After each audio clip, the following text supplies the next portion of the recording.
about this. It's so cool, and I wasted an inordinate amount of time researching this, just looking into that. Between 1996 and 2000, Ningley worked directly with NASA Marshall Space Flight Center under a cooperative agreement called NCC 8124. Her co-authors on the 1997 follow-up paper were four NASA staff, a guy by the name of David Nover, Tony Robertson, Ron Coxer, and Whit Lamb. In 1999, she left away and founded a company called AT.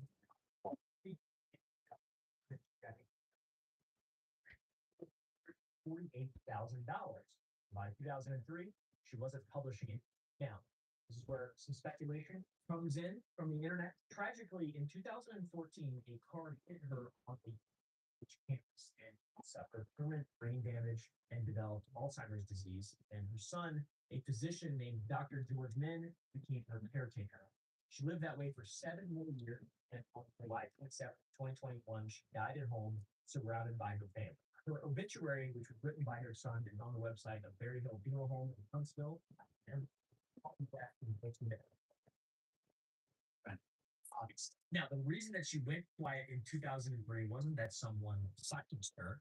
It was because her research was classified. Then 11 years later, she was hurt on college campus. Alleged, but it seems like that's what happened based on public record and what we have so far. That is the That all being said, the FBI still put her on the list for investigation into this cluster because in the disclosure aim to disappear because you can't control scientists. They're at the frontier of research. They're doing what they're being paid to do. Their minds are working in a way that 99.99% of the rest of the minds on Earth are not. They care about things that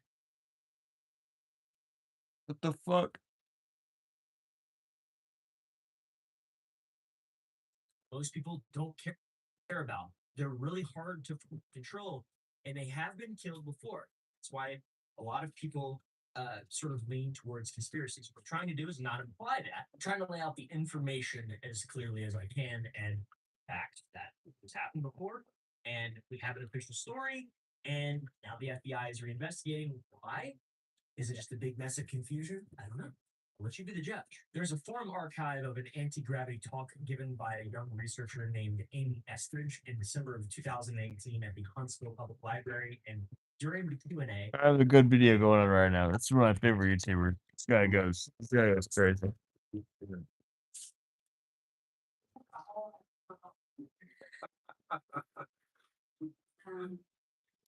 I think doing it in the public is better. Am I retarded? Don't answer that. It seems that way. Ah!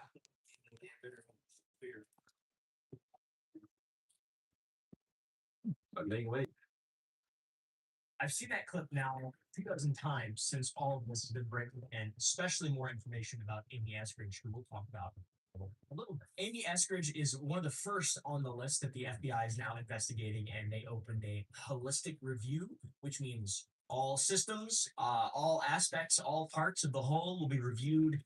That's completely possible. A holistic review is great for an investigation. Love to see something like that for the Epstein. Yeah, right? Epstein files never happening. Pretty sure represented Ghislaine Maxwell at some point. So, anyways, when the FBI started pulling names that kept showing up in scientist disappearance coverage, Ningley went on the list with the others. Now, let me tell you about the woman who was giving that talk in the clip that we just showed. Amy Eskridge was born in 1987. She got her double major in chemistry and biology at UAH, then stayed there for a master's in electrical engineering, and her undergrad years were roughly from 2005 to 2009. So Amy and Ningley were never together in a room as researchers. Ning had left UAH a decade before Amy got there. Either way, Amy was studying similar physics, and she and her father co-founded two organizations, a nonprofit called the Institute for Exotic Science and a private company called Holocron Engineering. Her dad, Richard Eskridge, Oh, speak squiggly line, motherfucker. Not a disclosure guy. He's got a very real long-term publication record on plasmoid thrusters going back to 2003. What a family of smart people. In her interviews and her private conversations, she talked about things that to a normal person who's not really into disclosure or the internet or conspiracies or this type of thing probably sound like insane things. They probably sound Shimming in the Dark by Jody. Slow, we talked about slow shimming in the dark. hint humans from the future. Have you heard of the P-52s and the P-47s? They're us from the future. P-47. I don't want to sleep. Doesn't have anything to do with me being so cynical. I don't think you know what a cynic is at this point. Populations of human descendants who survived an apocalypse. I listen to the real facts about how our government fucks us while I go to sleep. Yeah. That makes me cynical. Yeah, fucking right. Some people. Degenerates. And then there's the ones that somehow stay on the surface and miraculously don't die. She's Said- tweaking. The physicist who ran the DIA's UAP program came to her house multiple times with an investor to talk about this type of thing. This Chupacabra here. Why are there 18 of you guys right now? I'm trying to sleep. And whenever there's more of you guys, it really makes it hard for me to sleep. I'm not going to lie to you. This is low-key torture right now. Drop like, subscribe. Massive UFO disclosure guy. He's like one of the biggest names in that whole world. And that world is dog eat dog, very aggressive, and honestly vicious. I've never really seen such viciousness amongst themselves, just kind of infighting. It's really sad to see because I would love to see disclosure, but there's just division everywhere. Well, we tried to get 3 likes. We couldn't do it. We definitely tried, though. But Amy also believed that she was being targeted by what she called a directed energy weapon, a DO. There's a video where she shows red burn style marks on her Whatever. hands. Haters. Because you can beam me through there and through there, and you can get a 3D image of what I'm typing. So like we just did that and did that. And I have still burn because there's damage, but it's like my body relaxed when we barricaded the shit. and she What showed the those fuck is she to her talking about? friend and described what she Frank called as Milburn? What kind of name is Frank Milburn? years and break-ins at her apartment. Ridiculous. Congressman has since 10 likes and I'll pop a titty out. which Just kidding. it's not And it's really odd. There's like all these different links with all this frontier hyper if we lost 5 viewers scary the moment I did that, that was hilarious. alien shit. I mean, I want to see that shit. This guy's a freak. Richard has been on the record to news Hell no. rejecting the conspiracy. Chupacabra in your city is you fucking with me. Saying scientists die also just like other people, which is totally true because scientists are just people. And to me, it's sort of upsetting to see every single time that one of these things happens. It's just like this big conspiracy. What is it? What's happening? What does this mean? What is it? Where we Just watch the video and be quiet. just not accepting the official narrative, but at the same time, there's a lot of reaching for a lot of different things, and those things don't really make a lot of sense or really fit any kind of motive or rationale. But I will say this entire cluster is objectively vicious. Drop a like and subscribe, yeah.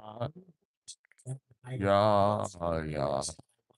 Keep going forward as fast as it possibly can, and as effectively as it possibly can. And I want these people to be safe. And like some of the people coming out and saying, I'm not suicidal, probably a good idea for some people. For me, I'm not under any danger or threat of duress. Everything I'm talking about is purely public record. I'm not a cutting edge conspiracy researcher or anything like that. I'm just talking about stuff. On May 13th, 2022, Amy Eskridge texted Frank Milburn and she said, if you see any report that I killed myself, definitely did Just like, subscribe. Thank you so much for the love. She was dead. On June 11th, 2022, she was found with a single gunshot wound to the head, and the Madison County coroner ruled it as self-inflicted. Her body was cremated. Why she was like Bring that up. Reason is that it means nobody's ever going to run a second autopsy. There will be no public autopsy report. There's no public police file. She warned people that she was going to die and then said that she was never going to kill herself. And it seems really suspicious based on those things. But objectively, if you watch some of the content that she put out there, she did not seem to be in a very stable state of mind. And she seemed to be stricken with some kind of illness mentally. And that in and of itself is a tragedy and deserves to be taken more care of. If you guys are struggling in any way, reach out to somebody. I know that it feels like a burden to do that type of thing. And there's a concept of when you offer someone that, hey man, just reach out anytime you need me. He's right. Never commit suicide. God dang it. That That's person good. with, What now? expectation, and it's almost worse. But as someone who may be struggling, you have to reach out. You have to. You're not burdening anybody. And if you're not struggling and you know someone who might be struggling, please reach out to them genuinely. Just play a game of Arc Raiders, share a Dr. Pepper, go to Applebee's, order an app. All right. Just little simple shit to remind you what we're all here for. What Applebee's? No, I don't mean it like that. Just talking to people. That's what we're here for. Social creatures. All right, guys. That's what I'm trying to say. Anyways, all of it is incredibly tragic and sad and probably should be investigated further, I would say. And however you interpret her state in words and things that she was saying, she literally in text gave a reason not to believe the eventual ruling. She said it explicitly. And if that were my friend and if I were in that situation, I would believe them. I mean, I would just stop at nothing, basically. So, what are you going to do, I guess? So that's two women in the same city with a link in regard to one of them being told that scientists disappear and referencing one to the other one many years ago. That's really freaky. What about the innovator who's afraid of disappearing? That's not all around this problem. Ning has an official explanation. Amy Eskridge has an official explanation, but people are investigating either way because this is, high stakes stuff. The next three names on the list all worked at the same building, NASA's Jet Propulsion Laboratory in Pasadena. About 5,500 employees work there. It's Caltech operated. It's the place that runs most of the planetary missions that you've ever heard of. Three scientists, 3 years in a row. Mysterious, very mysterious. Michael David Hicks was 59 years old when he died. He spent 24 years at JPL and he worked on the DART mission, the one where NASA slammed a spacecraft into an asteroid on purpose to see if we could deflect it, which is really cool. He also worked on Dawn, on Deep Space One, on the Near Earth Asteroid Tracking Program, and he published more than 80 peer-reviewed papers on the physical properties of comets and asteroids. Genius. When he wasn't working, he was shredding on the Uke, and that was between observing runs at Palomar, which is this thing. Very interesting. We'll talk about it a little bit more later. He's also a printmaker and painter, and he did metalworking on the side. All these people are so interesting and just complex. On July 30th, 2023, unfortunately, Michael Hicks was found dead at his home in Sunland, California, and his cause of death has never been released publicly. It's not in the medical examiner's report, not in a NASA statement, not in his obituary, but his daughter, Julia Hicks, told CNN this month that her father had been struggling with known medical issues. She also told them, We're good. from what Good night. train of logic to follow that would implicate him in this potential federal investigation. In my opinion, that one is like kind of not. I mean, that's a family member there, but then what if she's a plant? What if she's an alien from 52,000 years in the future? I don't. There's nothing you can say. They can't then be reasoned out into some line of nonsense. The best thing, I guess, is to settle on intent. And the intent is that we don't want to see our scientists murdered by unseen mystery forces. That's a good intent, I guess. That's a healthy intent. But at the same time, it seems like this one is just a human tragedy. A lot of the coverage of Hicks connects his asteroid characterization work to Blue Origin's new NEO Hunter program, which was announced this March. NEO Hunter is Jeff Bezos' planetary defense system, which is crazy. And the claim in some articles is that Hicks' methodology was foundational to this system. Blue Origin has seemingly never named him publicly, but his work sits in the lineage of any NEO characterization mission that it could possibly draw on. So, and that is also true of every working asteroid scientist of his generation as well. So it's like, a little unclear, but we got to be honest about it. So file that one under very real, impressive research that's has massive, far-reaching consequences, asteroidal impacts, and so on. And also file it under the file of him having a family that's tired of speculation and wants it to die. So I apologize for speculating further. Frank Maywald was 61 years old and was a principal scientist at JPL, which is a title that the lab reserves for outstanding individual contributors.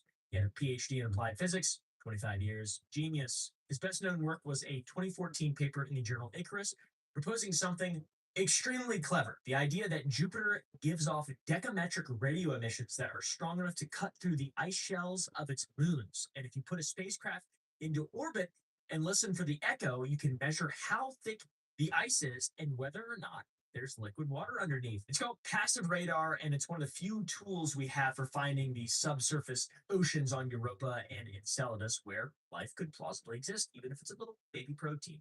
On July 4th, 2024, Frank Maywell died in Los Angeles. Once again, no cause of death was released. There's no public autopsy, and when reporters contacted JPL to confirm his employment, JPL declined to comment. The only public record marking that he died at all was a single online obituary. NASA never said anything. So Hicks died in July 2023. Maywell died in July 2024. Same lab.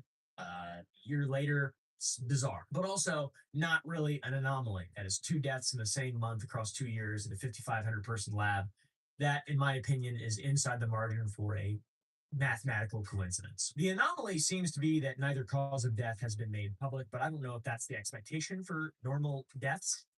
Neither got a statement from NASA or sort of any internal investigation that we can find. I assume the FBI will be able to dig that type of stuff up. The third JPL name on the list is the one that is very bizarre and I covered in last month's video. That is the case of Monica Reza, who was 60 years old. She had a 37-year career that started at Rockwell in 1988. She moved with the company through the Aerojet Rocketdyne acquisitions and ended with her running the materials processing group at JPL. She's very important, okay? And I'll explain why. In the mid-90s, she and a colleague named Dallas Hardwick co-invented a nickel-based superalloy they called Mondalloy. The name is portmanteau of Monica plus Dallas. Mondalloy solved a very specific problem, along with it just being fun to say, that had been killing American rocket engines for 30 years and also ended our reliance on Russian rocket engines, by the way. Another rabbit hole I recommend going down: oxygen-rich staged combustion. If you run an engine fuel-rich, it's simpler, but if you run it oxygen-rich, it's more efficient. But oxygen-rich also means the metal parts burn up unless the alloy can take it. It's a very unstable, chaotic, evil environment. It's evil. It's like that. Mondalloy could take it. Mondalloy is confirmed in the AR-1 engine, which is the domestic replacement the Air Force built for the Russian RD-180, which is, what we relied on for a long time. And I didn't realize we relied on it for such a long time, and we were using Russian engines, and Russians were so good at space stuff. I didn't know they were that good at that shit, to be honest. The alloy that this woman helped invent is used in American next-generation rocket engines. That's pretty epic. And last year, on June 22nd, 2025, Monica Reza went hiking on the Mount Waterman Trail in the Angeles National Forest, elevation 7,500 feet approximately. She was there with 2 friends. Both were experienced hikers, and around 9 in the morning, one of the friends had gone ahead to the car. The other one was walking maybe 30 feet in front of Monica along a ridgeline section of the trail. That friend turned around, saw Monica behind her, smiling and waving, then turned back forward and turned back. A few moments later, Monica was gone, and she was never seen again. Helicopters went up, K9 teams went in, search and rescue teams came in from as far as San Diego and Tulare, and plus you had volunteers from Ventura, Riverside, San Bernardino, everywhere all around the area. From towns closer, people were looking for Monica. The only item they still have yet to ever recover was a hat in rough terrain where the dogs lost her scent. They even used this crazy aperture thing to scan the surrounding ground. And it's not, tall pines or whatever. It's pretty open terrain, it's ridges and stuff like that. They didn't find a body. They didn't find a phone, no pack, no fall site, nothing. It's truly a mystery, and it's truly still tragic. And on June 30th, 2025, the Los Angeles County Sheriff's Department moved the case from missing persons to the Homicide Bureau. And as of today, she's still gone. Out of all the ones we've covered so far, that is definitely the most suspicious one. Now we go a bit further east. 4 people on this list either lived in New Mexico or worked for the nuclear weapons ecosystem that is centered in New Mexico: Los Alamos, Kirtland Air Force Base, Sandy National Laboratories, the Kansas City National Security Campus. These are very important places in and around frontier science and those fields we talked about in the very beginning. The Kansas City National Security Campus has a satellite facility that's southeast of Albuquerque, the ABQ Breaking Bad type areas. All right, it's very yellow around there. And also, if you are a cleared technical worker in this country in one of those fields, there's a good chance you've rotated through at least one of these places. They're, the epicenter for these things. Now, 4 of these people on the list vanished within a 15-week window. Anthony Chavez was the first to go missing, and some coverage calls him a scientist, but he was not. He was a construction foreman at Los Alamos who retired in 2017 and was 78 years old at the time he disappeared. A construction foreman isn't just a construction foreman when they're a construction foreman at Los Alamos. A construction foreman at a nuclear weapons lab is a cleared construction foreman. So, scientist or not, he's still in and around very, very tight-knit things. He lived on 37th Street in a neighborhood of Los Alamos called Denver Steels, and the houses there were built in the 1940s for Manhattan Project workers, which is also extremely cool. He was a hiker. He did Pueblo Canyon regularly, and he did not carry a cell phone. A friend named Carl Buckland described him as very fit and slender, healthy, and clear-headed. And on May 4th, 2025, he walked out of his house and never came back. Inside on a table, he left his wallet, his keys, cigarettes, and his phone. His car was locked in the driveway. There was no signs of forced entry, no struggle. His banking activity stopped the next day, and his family reported him missing on May 8th. Los Alamos police opened case 2025-0254, if you want to look it up, and Detective Sergeant Ryan Wolking got it. They ran cadaver dogs through Pueblo Canyon, which was his known hiking area, and they found nothing, and he's been gone for almost an entire year. 7 weeks after his disappearance, Melissa Cassius was gone. She was 53 years old. She worked at Los Alamos as an administrative officer. Her niece, Jasmine McMillan, went on CBS to correct some reporting fairly directly. She said, Melissa was an administrative assistant. She did not have high-level clearance. Her husband, Mark, is a superintendent 3 at Los Alamos. He still works there. And on the morning of June 26, 2025, she dropped Mark at the lab, came home, worked remotely. By 12:30, she dropped off a Subway sandwich at her daughter Sierra's Cafe in Taos Plaza. At 1 p.m., a security camera at the John Dunn shops downtown captured her leaving. At 2:15, a family acquaintance saw her walking eastbound on New Mexico 518 alone, and about 3 miles from her home in Ranchos de Taos. And that is the last confirmed sight. Inside her house that afternoon, the family found her car, purse, wallet, cell phone, her cash, and her paycheck all sitting on the kitchen table. Now, something very odd is that both of her phones, her personal and work phone, had been reset to factory defaults before or around the time she disappeared, which is really weird. That seems so strange. It's like people don't just randomly just do a day's work. I feel like they'll just go about their day normally and then come home and reset their phones and just they're gone forever. I don't know, dude.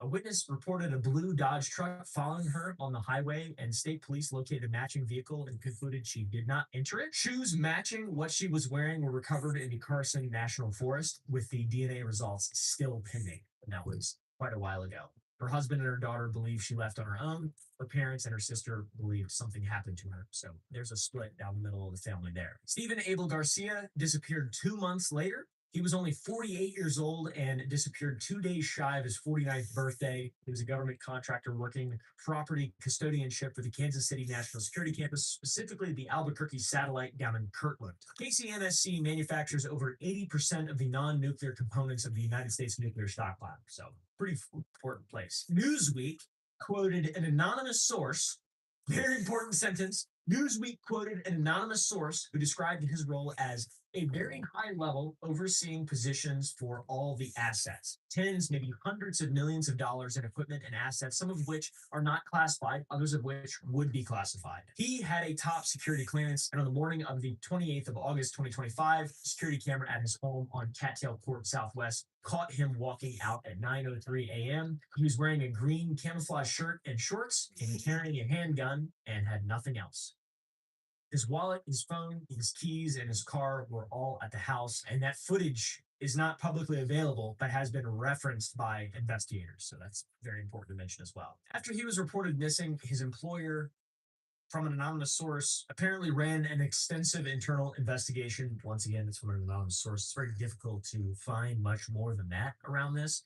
Probably because everything is so classified and people will face very real consequences if they talk. So, sure, it makes it a little suspicious from the rational side, but also from the rational side, of course, you can't say anything. People don't talk about horrible stuff because of just NDAs. Imagine a government NDA, basically an indefinite prison sentence if you leak something you're not supposed to. Unless you're Bob Lazar, I guess. But he's been missing for 8 months and no body has been recovered. The fourth New Mexico case is probably the most talked about one, or was at least when this first started all breaking. And that is the case of William Neil McCaslin, or Neil McCaslin. We covered him in the March video last month.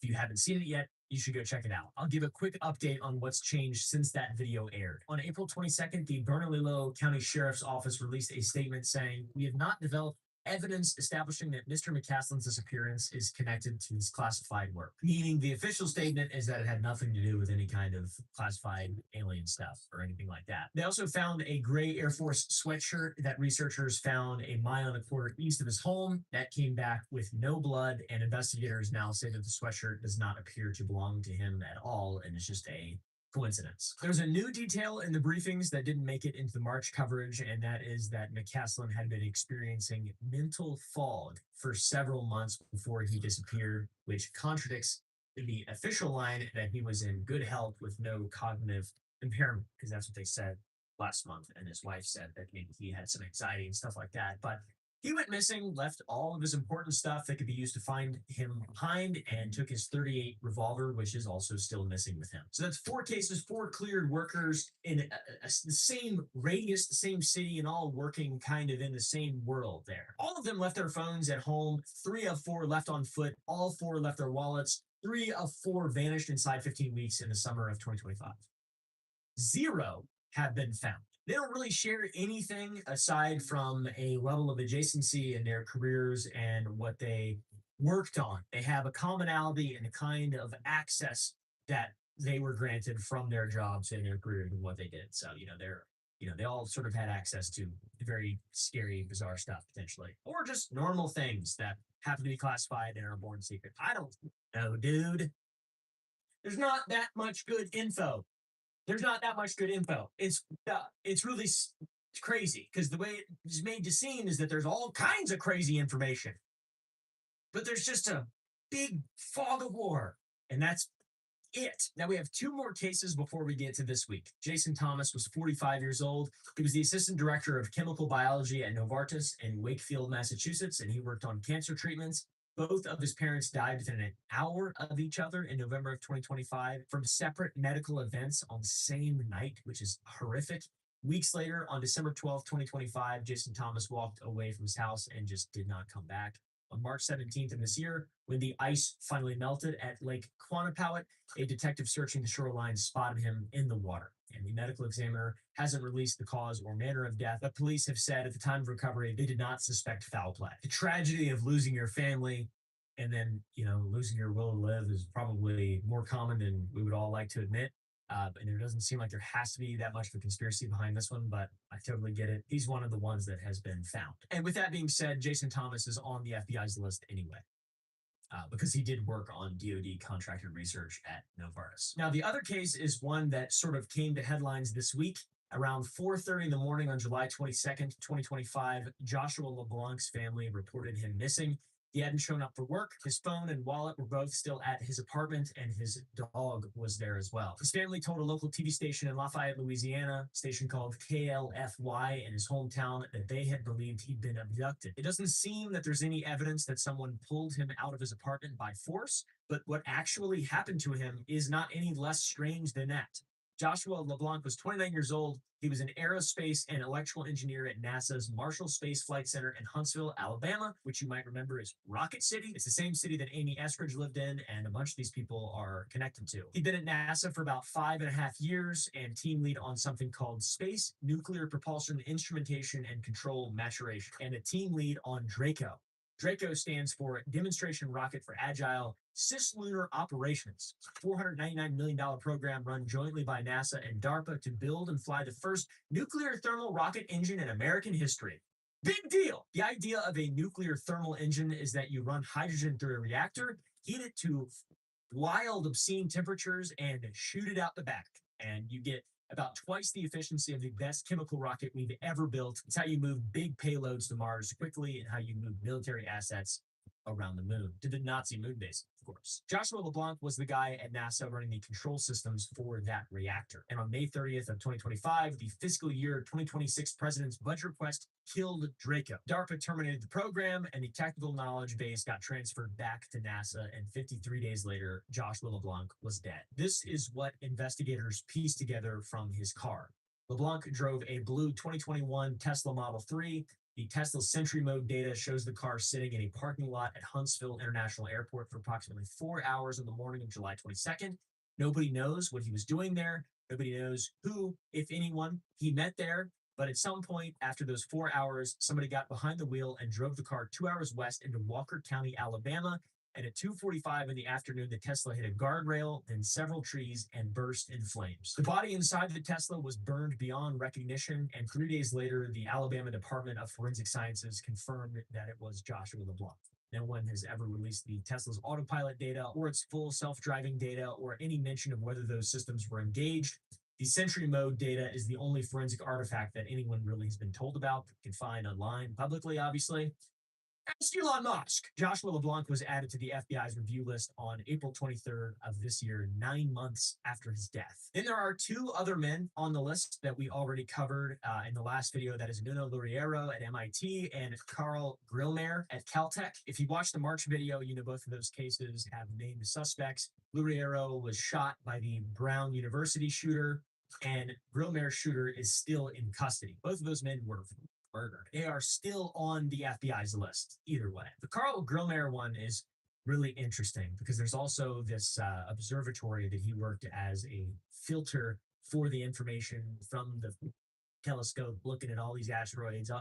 If you have anything that looks at space, there are particular assets in space that are very confidential and important that not everyone can just see. So all these big telescopes, they go through a filtering process so the government can classify and redact and do whatever to prevent sensitive information from ending up in the wrong hands. Grillmer was kind of adjacently involved in those things. And so it's weird that all the stuff is just like connected in a way that seems satisfying. It seems like something, but it's almost like that concept in the human mind where you just see faces from nothing. You just apply meaning to absolutely nothing because that's what we do. We search for meaning. It's what being a human is. And then you have logic and rationality to kind of walk yourself back out of that.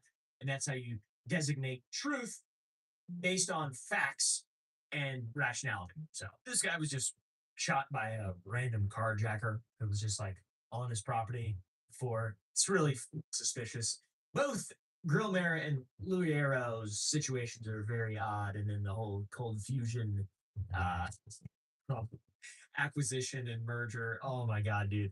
There are 20 conspiracies within this grander, larger conspiracy. Either way, Luriero and Grillmer both were murdered by people with guns, and the explanations and motives behind both, to me, don't make a lot of sense. You can check out the first video if you want to learn more about those. So you might be wondering, how does something like this, with arguably no real smoking guns, sure, a lot of very bizarre, somewhat anomalous stuff, how does it lead into the actual government being like, sure, yeah, we'll go ahead and investigate this, when something like the Epstein files hasn't actually had a proper investigation? There's no co-conspirators in spite of mountains of evidence. How? Is it just a distraction? You got to wonder, guys. You got to wonder, is this just something that they're able to jump aboard to distract people?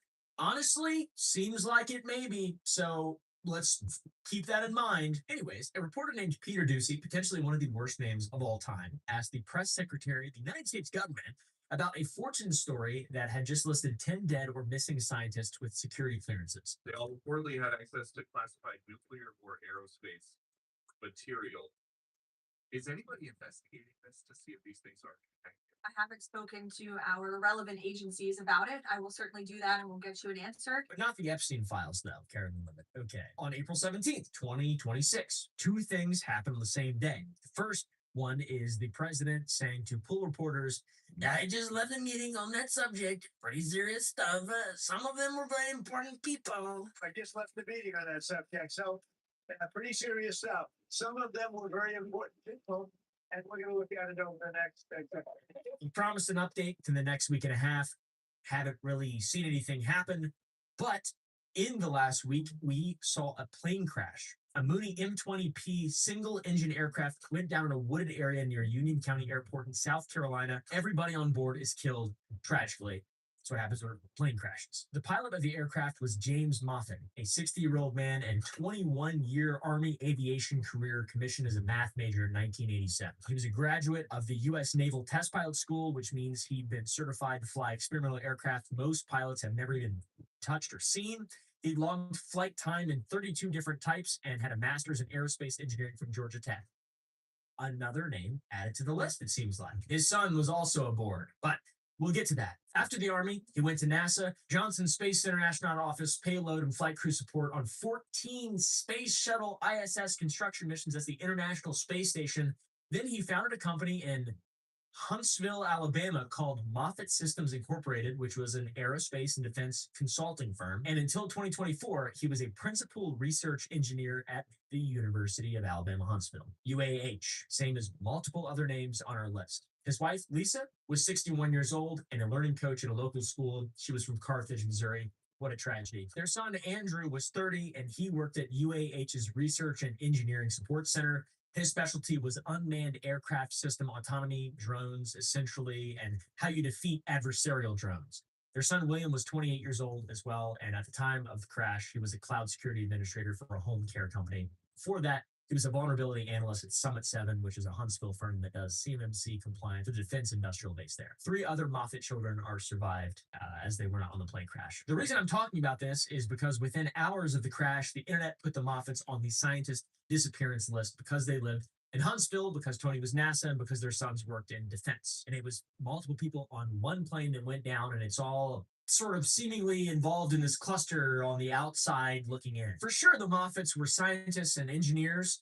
They're not frauds by any means, but their research areas, autonomy, test piloting, defense, cybersecurity, they're not the research areas that are on the FBI's official list right now. Either way, we have to talk about it here because over the next few weeks, you're going to see their names circulated with Amy Estridge and Joshua LeBlanc in, every thumbnail on this topic. We also don't know what happened to the plane. We don't know why it crashed, and that preliminary report is 12 to 24 months out, which seems really suspicious, but at the same time, it's probably normal.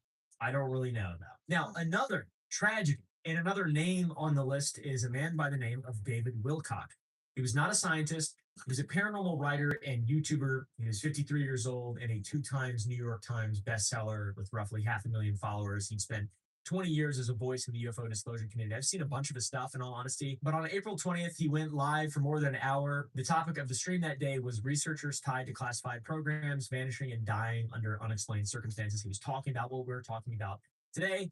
A little while later, he called 911 from outside Nederland, Colorado. And what he said on the call, according to local reporting, was this. He said, "I'm sorry to put you through this." And then as deputies showed up, he shot himself before they could get to him and stop him. 3 days later, his family released a statement through the Boulder County Sheriff. They said he'd taken his own life after a long struggle with depression and overwhelming financial debt. And they said there was no foul play. That's what his family said. That seems to be a consistency with the quite a few names that people are lumping in here. By the way, he's not being investigated by the FBI, but he's being thrown in here as just another death. This area of study, at the very least, this area of thought, if you're putting a lot of time and energy and thought into it, even if it isn't dangerous, you're not being offed by, some kind of dark force. It's dark either way. Being at the very forefront of human progress is a lot of pressure and responsibility and seems bad. It seems like there's a lot of just confusion and sadness and just speculation and just conspiracy. It's just everywhere. Even with David Wilcock not being on the list, a lot of people are pointing to tweets and things that he said publicly as reasons for him to be on the list, insinuating that he was, murdered like these other people or disappeared like these other people. There's a tweet from 2022 that's being shared as evidence of a cover-up. It says, "I plan on living, not suicidal at all." It is needless to say that this is a complete and total tragedy, and I hope that his family rests, and I hope that he's no longer struggling, just like anybody else on this list who happened to just be struggling and is now being speculated upon by millions of people. I think that it's from good intent. And I hope that, overall, this isn't just a massive disrespect, but there are certainly more disturbing cases among the list. For example, Michael David Hicks, Monica Reza, and William Neal McCaslin. Those are the most high profile and strange objectively. And Carl Grillmair, all those are really weird. And also Joshua LeBlanc. I mean, there's some really, and Amy Eskridge. I mean, there's some really strange stuff. Now we have to talk a little bit about the mythology and what people are hanging on to and why there is so much wild speculation. The FBI just started their investigation, but the internet has been on this for years. Mythology is better than reality in almost every direction in every situation. It's more entertaining, it's more fun to think about, and some of it is pretty rational and seems to be sound. I will lay out what I believe are the 4 big theories that people are actually putting forward about who or what is behind this. First theory is that scientists are being taken off the board by something non-human. This is the framework most in line with what Amy Eskridge was working inside. Puthoff's crypto-terrestrials, humans from the future, the ones who survived the apocalypse and have a reason to suppress the technology that caused it. It's the 3-body problem. If you read Cixin Liu's novel series, The 3-Body Problem, or if you've watched the Netflix adaptation, both are really good. I've listened to The 3-Body Problem, all 3 books. If you've read that or watched that, you know the general idea of this theory. It's the dark forest theory. You may have even seen the memes. Maybe you haven't read the book or watched the show. Imagine the universe as a forest at night. Any civilization that lights a fire gets picked off by someone older and more advanced and quieter. The scientists who see too far stop being safe to leave alive. What's that? I'm getting a message from the Arnuki beast.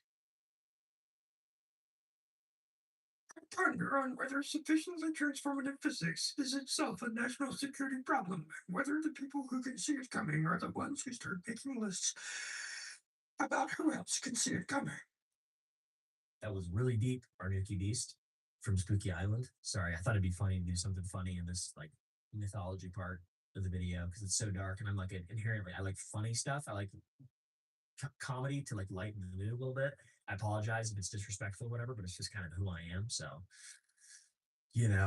Anyways, you're not going to hear me endorse the ultra terrestrial theory, but it's fun for sure. In the shape of it, the people who actually understand how reality works are the ones who are disappearing. It's not an X-Files thing. There's also a reason that, it's one of Barack Obama's favorite books, The 3-Body Problem, and lots of people high up have read it for quite a while. And it's been studied as an example of understanding Chinese mindset. It's interesting, but I don't know if it's real. The second theory is way less fun, but more supported.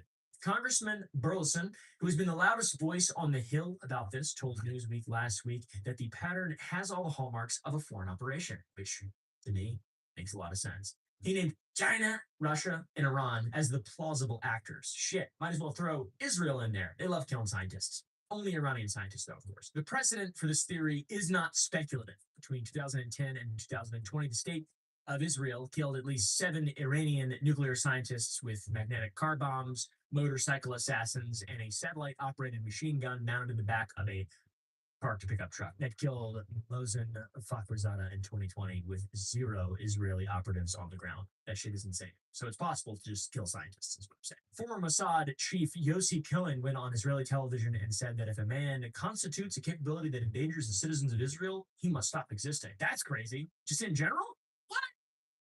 Former CIA Director Michael Hayden called the program the most effective method employed to stop the Iranian nuclear program. So it works. Governments do kill scientists. Obviously, Iranian scientists are not the same as scientists elsewhere. It's not like Iran is exactly the center of scientific contribution in the world. But period, though. People kill scientists. Just because you're science person doesn't mean you just take the perspective and you flip it. Does the work that's being done in Huntsville, Alabama endanger someone?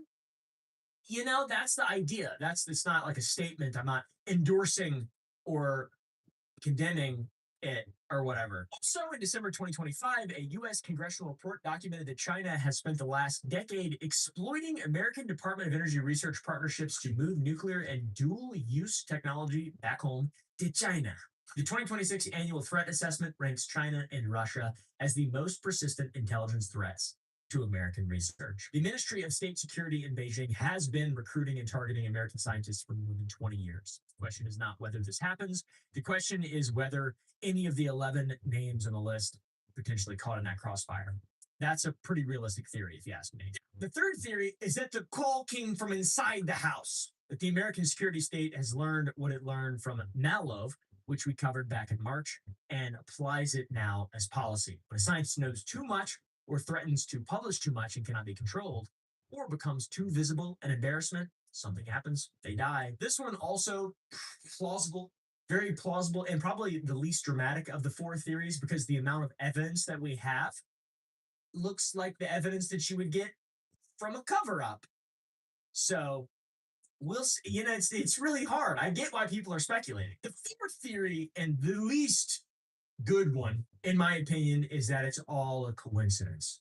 Avi Loeb, the Harvard astrophysicist, told News Nation last month that it's hard to believe that material tree from many decades ago would be a reason for taking him out now. Many science people and bloggers have said that it's probably just a coincidence, like Avi Loeb said that old alloys are not that crazy, and Stephen Novella ran the base rates and concluded that this probably is not a real cluster at all. There's plenty of antagonists to the idea that this is a big deal. A retired FBI agent named Jennifer Koffendorfer ran a missing or dead in a single year for profession and found 850 missing or dead for truck drivers. So lots of professions can give you alarming lists if you cherry pick. Anyways, the Marconi cluster we talked about in the last video also mathematically wasn't that much of a stretch. There's a ton of employees for that company, and that's, if you don't know, it's like a bunch of mysterious deaths and disappearances around a single company in the United Kingdom.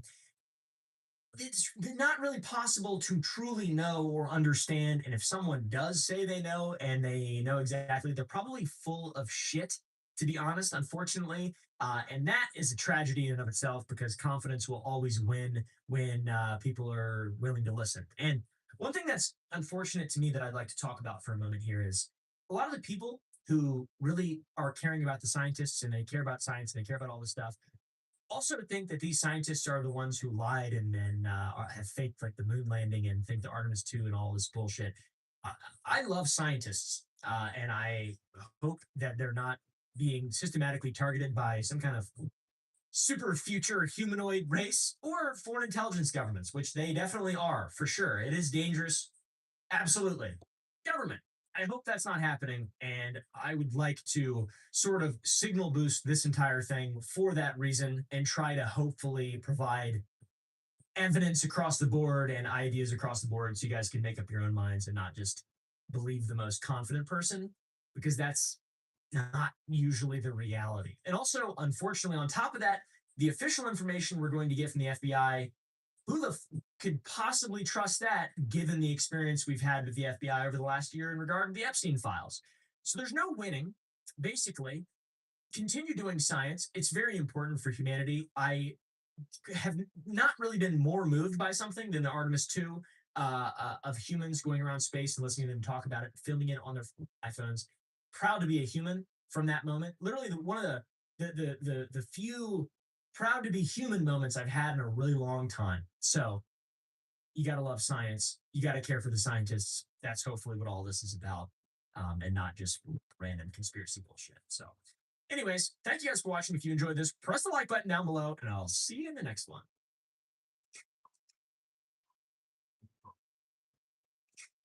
On October 23rd, 2077, America went to sleep.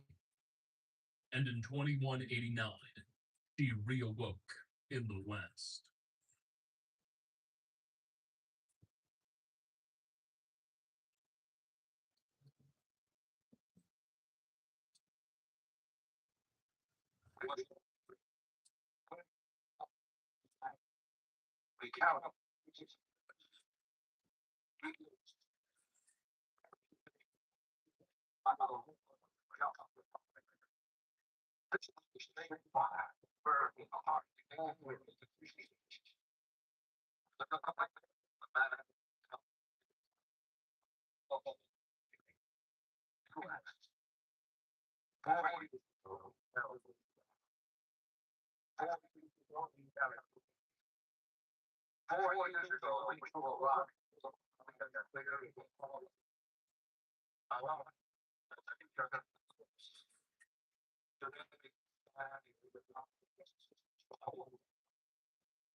The new California Republic was officially born in the year 2189, but its story begins long before then. The metaphorical seeds from which the Republic would eventually sprout were planted on October 23rd, 2077, as the bombs began to fall and the door to Vault 15 in what was once Central California was sealed for the first time. The residents of Vault 15 were handpicked specifically on the basis of their cultural, ethnic, religious, and philosophical diversity. With 15, Vault-Tec had hoped to study how large numbers of extremely divergent people would coexist in such a tight space for such a long duration of time. That was, if they could coexist at all. When the bombs finally came to fall and the door was sealed, an assorted population of Christian evangelicals, South Asian Sikhs, Caribbean Rastafarians, and a whole host of additional diverse populations became each other's neighbors. While few details have survived, in the early years, the diverse residents of 15 fared surprisingly well, and all things considered, it seems to have been one of the more prosperous communities built by Vault-Tec. Though, by the late 2080s, serious cracks in the society's foundations began to show.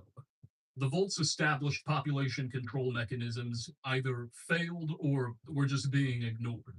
And within a couple of decades, the residents were suddenly consuming far more resources than the structure was capable of producing and processing. Its generators and water chip grew more strained by the day, and solid foods had to start being rationed. While instructions from Vault-Tec had clearly dictated that no door was to be opened until 50 years had passed, by the mid-2090s, barely 20 years after the door had closed, it had become apparent to the overseer and community leaders that she could continue no longer. Vault 15's door would have to be opened, and its people would be forced to scatter in the primordial wastes. With them, these residents would bring many of their vault's impressive technologies and agricultural systems, including weapons from 15's state-of-the-art armory, and, perhaps even more importantly, thousands of uncontaminated seeds and fertilizer. One group of dwellers set off a few dozen miles east and used their impressive advantages to establish the settlement of Shady Sands, the future capital of the NCR, and arguably the most prominent place in our story. Shady Sands apparently had the benefit of being founded with Vault 15's GEC, or Garden of Eden Creation Kit, a unique device with terraforming capacity that also stored schematics and blueprints for structures, tools, and of course, farming techniques, which all but guaranteed Shady Sands' success in the early years after its founding. But the establishment of this future capital was just one of many consequences of Vault 15's diaspora. You see, not everyone who left was eager to become some sedentary town-dwelling farmer, and with powerful weapons from the armory, many turned their sights to banditry. Various groups of dwellers banded together to form several new raider gangs, which would wage havoc upon the wasteland communities of Central California, at times including even their cousins at Shady Sands. The most prosperous of these new raider groups called themselves the Khans, drawing inspiration from old Mongolian histories they had learned while still inside, and they would develop a resilient nomadic culture and terror tactics worthy of their name. Owing to Volt 15's hyper-diverse parameters, Shady Sands developed a unique reputation in the wasteland for its alien cultural customs. You see, while inside Volt 15, the numerous distinct cultures, religions, and even ethnic blocks slowly blended and amalgamated with each other, creating an entirely new, distinct society with its own tradition and culture. Thus, the people who founded Shady Sands and the Khans were seen as alien by other wastelanders.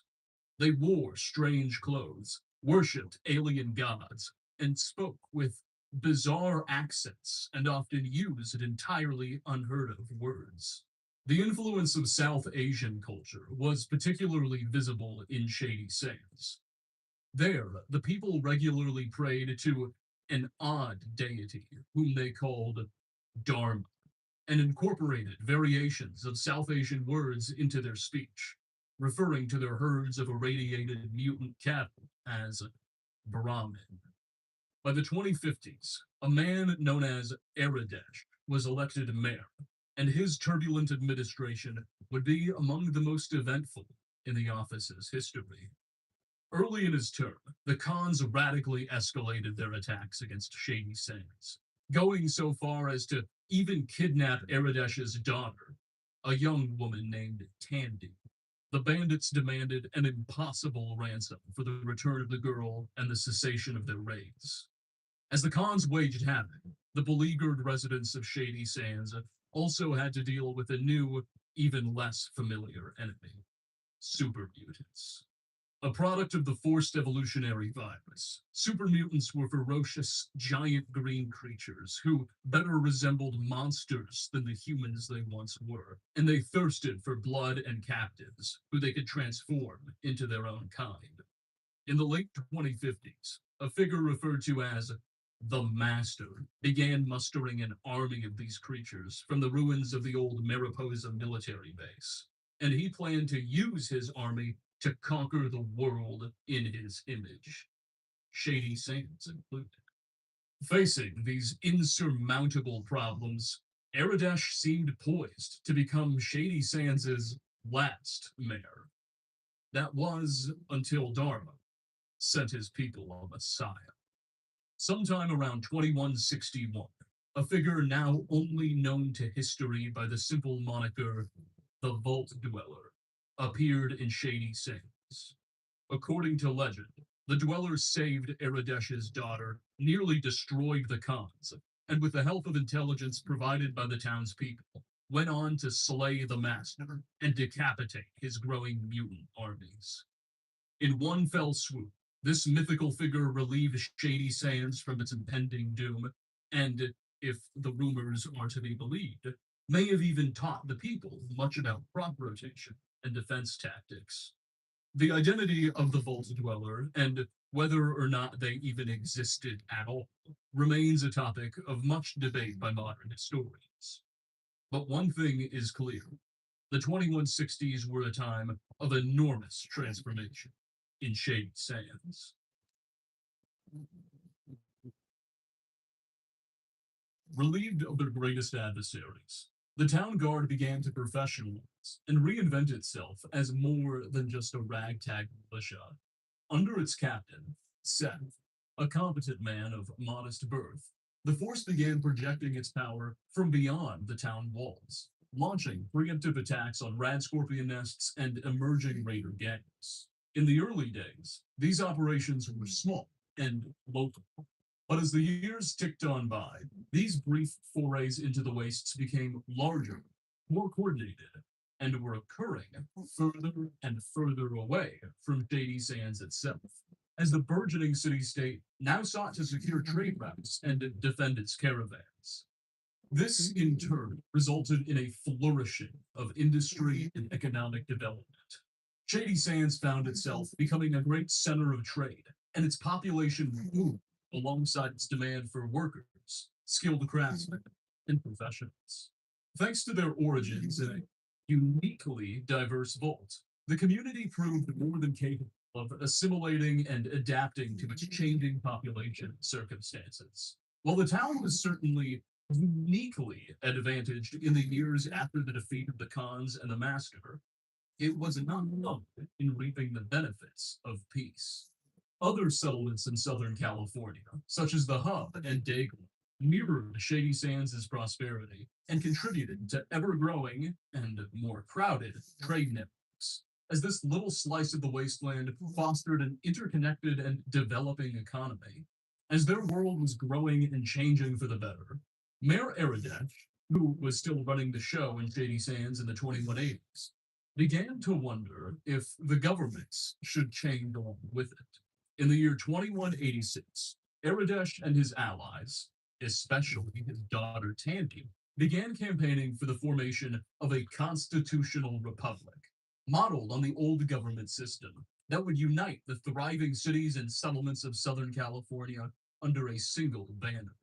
While in any other period in the post-war era, this would have been an absurd pipe dream, the unusually flourishing circumstances of the times, and Aradesh's newfound prestige as the leader of what may have been the most economically and militaristically sophisticated city in the area, gave this dream the momentum to become reality. In 2189, riding a wave of popular support, the new California Republic was formally ratified into existence as a federal republic modeled on the old system that had preceded it, with a constitution, a presidency, a Congress and court system, and 5 distinct member states, each with their own governor, legislatures, and identity. Naturally, Shady Sands was chosen as the new nation's capital, and also became the capital for the new state of Shady. To the south, the Hub and its surrounding region formed a new state of the same name. West of that was the state of Maxon, named after the legendary founder of the Brotherhood of Steel, Roger Maxon, whose military order maintained a bunker in the area and were credited with providing vital security to the people of the region. Notably, while the citizens here honored Roger Maxon by naming their state after him, and technically the Knightly Order maintained bases in the region, the Brotherhood of Steel and her compounds were not admitted to, nor considered under the jurisdiction of this new California Republic, which would later pave the way for future tensions. South of the Hub, what was once Los Angeles became known as the Angels' Boneyard and hosted numerous settlements and communities within the municipal ruins. The region was given statehood and admitted into the NCR as the state of Los Angeles. It would benefit particularly well from the Union, as the Republic would choose the strategic location of the state, near the coasts and far from the territorial fringes, to host numerous government offices and installations, leading to a renaissance in the region. But that was to come. Below Los Angeles, centered in old San Diego, Dayglow was admitted as the 5th founding state of the NCR. When the Great War kicked off, America's adversaries managed to secure a direct hit on an old West Tech FEV research site in the area, which then caused a major release of the virus, and it continues to have mutagenic effects on life to this day. At night, the old West Tech crater emits a dark green glow, which spreads all over the region, lending the state its name.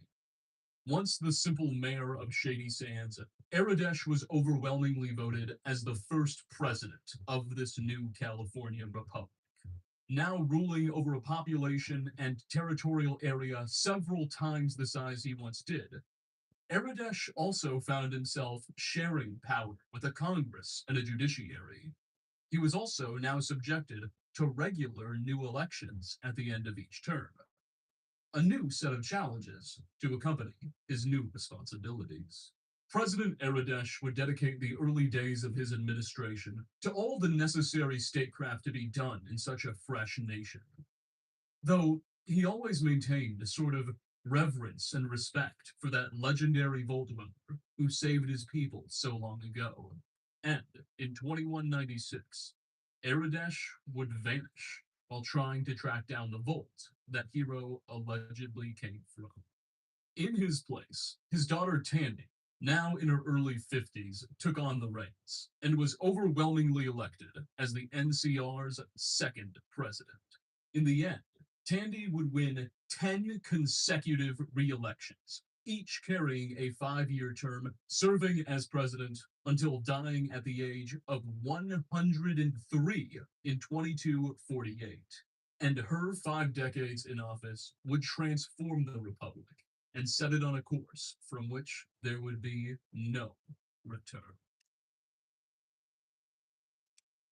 Long before coming to power herself, Tandy had always been a decisive and outward influence on her father throughout his political career. She had been a powerful voice in advocating the expansion of Shady Sands' trade routes after her rescue by the Vault Dweller. While Aradesh had hesitated at first, she was one of the fiercest advocates for the foundation of the NCR in the days before its ratification. Now she found herself at the helm of the nation that she and her father worked so hard to forge, and was conclusively more bold and expansionist than her predecessor. But first, there was work to be done on the home front. NCR infrastructure blossomed from within. They built new roads for diesel vehicles, new homes and municipal buildings, built to code for the sake of safety. Then new physical media, holotapes reporting the news and developments in the government, then libraries. In a remarkable anomaly not seen ever before, Shady Sands was truly resurrecting the old American way of life, optimistically emulating the pre-war government in a pursuit of a pre-war standard of living. Once again, owing to her upbringing in perhaps the most socially inclusive and diverse community in the known world, Tandy was a strong advocate for ghouls, mutants, and other minorities in the young republic, ensuring the swift passage of legislation that guaranteed legal equality among all law-abiding men and women, regardless of how much radiation they had been exposed to as a child. Fueled on by memories of her dark days in Raider captivity, the president also championed a series of anti-slavery laws in the NCR, ultimately abolishing the practice in Republican territory altogether, though exceptions were made for those condemned by courts to labor.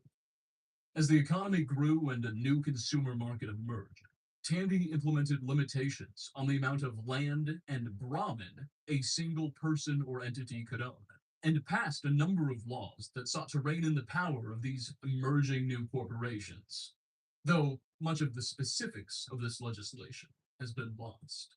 Attracted by the promises of a booming economy and the guaranteed rights of man, thousands across the old Southwest made the trek into what was quickly becoming one of the greatest powers of this brave new world.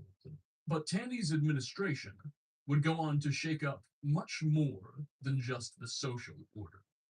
You see, for as long as anyone in the Wastes could remember, caps had been the people's currency of choice.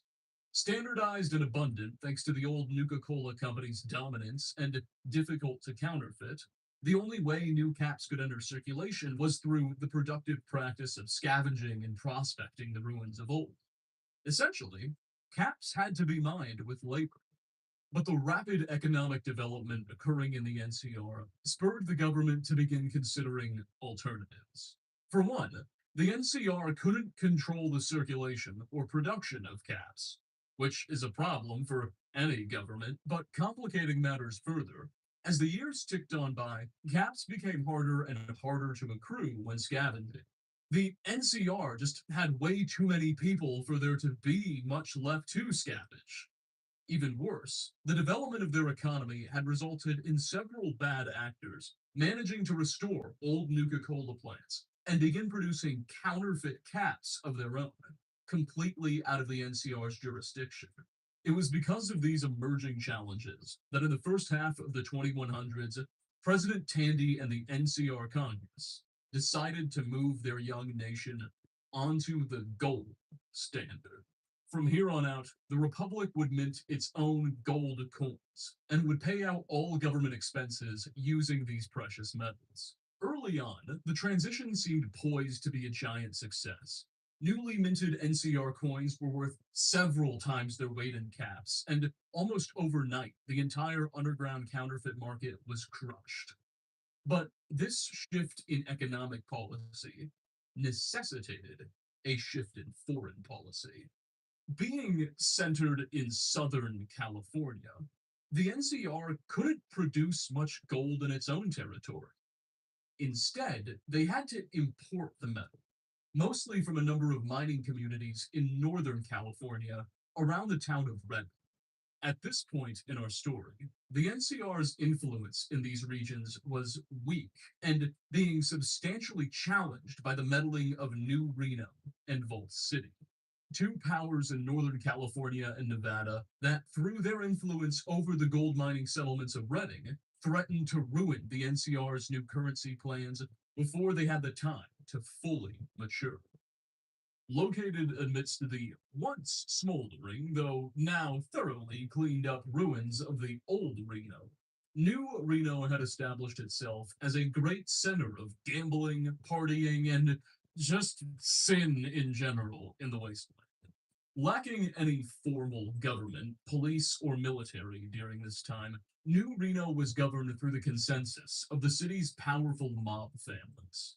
This created opportunities for the NCR, because while some of the families, such as the Mordinos, were genuinely trying to undercut NCR influence in Redding and take over the gold trade for themselves, other families, like the Bishops, were more amendable to the Republic, and for the right price, were happy to work with New California to keep the gold trade open and to humiliate their rivals. Northwest of New Reno, Vault City represented a far greater threat to Republican interests, and how the new nation and its president Tandy would deal with this powerful city-state would define the character of future Republican expansion. Vault City was founded shortly after the Great War by the residents of Vault 8. Vault 8 was unique, innovative, that unlike most of the bunkers constructed by Vault Tech, 8 subjected its citizens to no bizarre experiments and functioned exactly as advertised. It was a control vault, and 10 years after the bombs fell, in 2087, it opened up, and its citizens used their fresh, advanced technology to construct a sprawling and prosperous community around their bunker. Unlike the inhabitants of Vault 15 and the founders of Shady Sands, the people of Vault City never truly abandoned their vaults, but rather built their city all around it. And to this day, their vault remains within the city walls and is somewhat still functioning, serving a purpose as a medical hub. Their early start in the wasteland, combined with all the wonders of the pre-war world's greatest technology, ensured that by the 2100s, Vault City was among the most successful settlements of the New World. And unfortunately for the NCR's attempts to secure gold routes, arguably the most powerful in Northern California. In a stark contrast to the hyper-diverse assimilationist residents of Shady Sands and later the early NCR, the people of Vault City were insanely unwelcoming and suspicious of outsiders. The only way to become a proper citizen without being born into it was to pass an insanely difficult series of exams that measured a candidate for citizenship's intelligence, perception, and luck.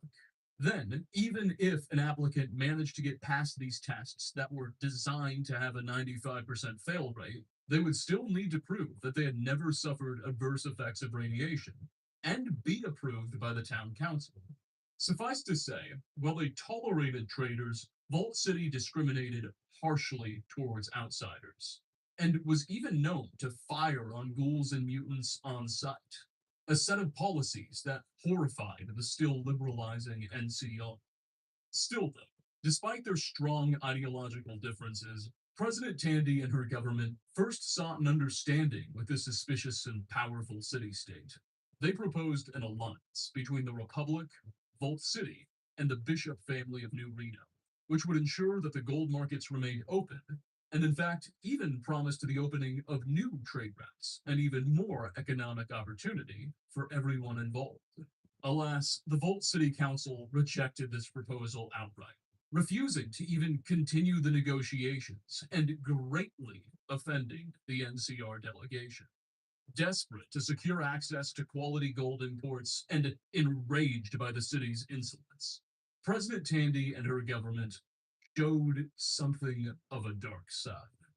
Congress and the president authorized a series of covert payments to New Reno's bishop family, who then used that money to finance a small mercenary force who began posing as raiders and attacking Vault City caravans, and eventually going so far as to attack the city walls themselves. Amidst these blatant acts of terror, the NCR once again proposed an alliance with Vault City, though now on considerably less favorable terms toward the city-state. If Vault City would just agree to ally with the Republic and accept a garrison of NCR soldiers within its walls, then the Republic would be able to defend and protect the poor city-state from these nasty raiders. Vault City resisted this pressure for some time, and there's reason to suspect that many within the walls knew exactly what the NCR was doing. But in the end, they still caved all the same. The specifics of what happened next are unclear, but an NCR garrison entered the city, and some sources even suggest that the Republic just annexed Vault City soon after, which seems more likely than the city voting to join the NCR. Having long coveted their holdings, the Republic put an end to their isolationist ways, and according to some histories, dissected much of their advanced tech. With an intact vault finally in their possession, the NCR was able to rediscover some of the triumphs of pre-war engineering lost to their ancestors in the chaos of the nation's infancy. VC had held the outside world in complete contempt, and the feeling was mutual. Their examinations were physically invasive and definitionally dehumanizing. They even kept refugees and prisoners as slaves to the citizenry. The loss of Vault City's independence was celebrated by everyone except its citizens. Ironically, if Vault City had simply taken up the NCR on their original offer, they probably would have been received as an esteemed state in the NCR with a large degree of autonomy, rather than assimilated under the boot. Throughout all of this, a similar old world revenant had been lurking unnoticed, and Tandy would spend her final years confronting this new threat to her people. You see, when the bombs fell, while American civilization may have died, the government did not. A truly apocalyptic prospect. In the final years leading up to the Great War, many high-ranking American government and military officials, as well as prominent businessmen and scientists, came to the conclusion that nuclear war was simply unavoidable. Thus, they moved to form a secret society dubbed the Enclave, and constructed a series of bunkers and fortresses from which they could retreat to when the bombs finally came, abandoning the nation to its fate. And only after the radiation had cleared, re-emerged from their hidden cells and reclaimed the country. The Enclave had hidden bases and bunkers across the United States, but the largest and most sophisticated installation, housing its president and most of its Congress, its capital, if you will, was the Poseidon Energy Oil Rig, a massive offshore drilling platform located around 175 miles west of San Francisco in the Pacific Ocean. For more than a century and a half, the Enclave had been content to remain quiet and conduct only the most limited operations in the greater wasteland under the cover of darkness. They were more than happy to wait out the rads and let the irradiated mutants of the surface do their thing while they built their strength. After all, the Poseidon Energy Oil Rig was powered with a state-of-the-art nuclear reactor built by Voltec, which guaranteed their comfort and luxury, though at the expense of marine life. There's good evidence that the pollution generated by the Poseidon Energy Reactor, just dumping radioactive seawater into the Pacific, did far more damage to marine ecology than the bombs ever came close to. But that's a story for a different day. Regardless, in the 2230s, the Enclave began to wake from its hibernation, and from their headquarters on the rig, began conducting much less covert operations on the surface, including within the NCR's territory. You see, during its incubation, the Enclave was doing more than remaining idle. They were developing a series of airborne bioweapons, which they planned to release into the atmosphere and be spread across the country through natural jet streams. This virus, the Enclave believed, would wipe out 99% of all human life in the old United States. And from there, their forces would be able to reemerge and reconquer the country. While the bioagent was almost ready, they needed fresh test subjects to complete their experiments. And thus, in the 2230s, they began conducting sustained vertibird raids across California to capture humans for experimentation. They were especially interested in kidnapping vault dwellers and those who had grown up with limited radiation exposure. These raids eventually attracted the attention of the young NCR government, whose forces began clashing with Enclave troops in limited skirmishes without fully understanding the enemy they were dealing with. In the end, the Republic, and indeed the entire Wasteland Salvation, came at the hands not of NCR forces, but of a nameless tribal from Arroyo, who managed to sneak onto the Poseidon Energy oil rig and destroy it from the inside, sparing the world the horrors of Enclave plans. Histories refer to that hero as the Chosen One, and some legends even go so far as to insist that they were a direct descendant of that ancient vault dweller who saved Shady Sands from the Khans so long ago. But their ultimate identity has been lost to the record.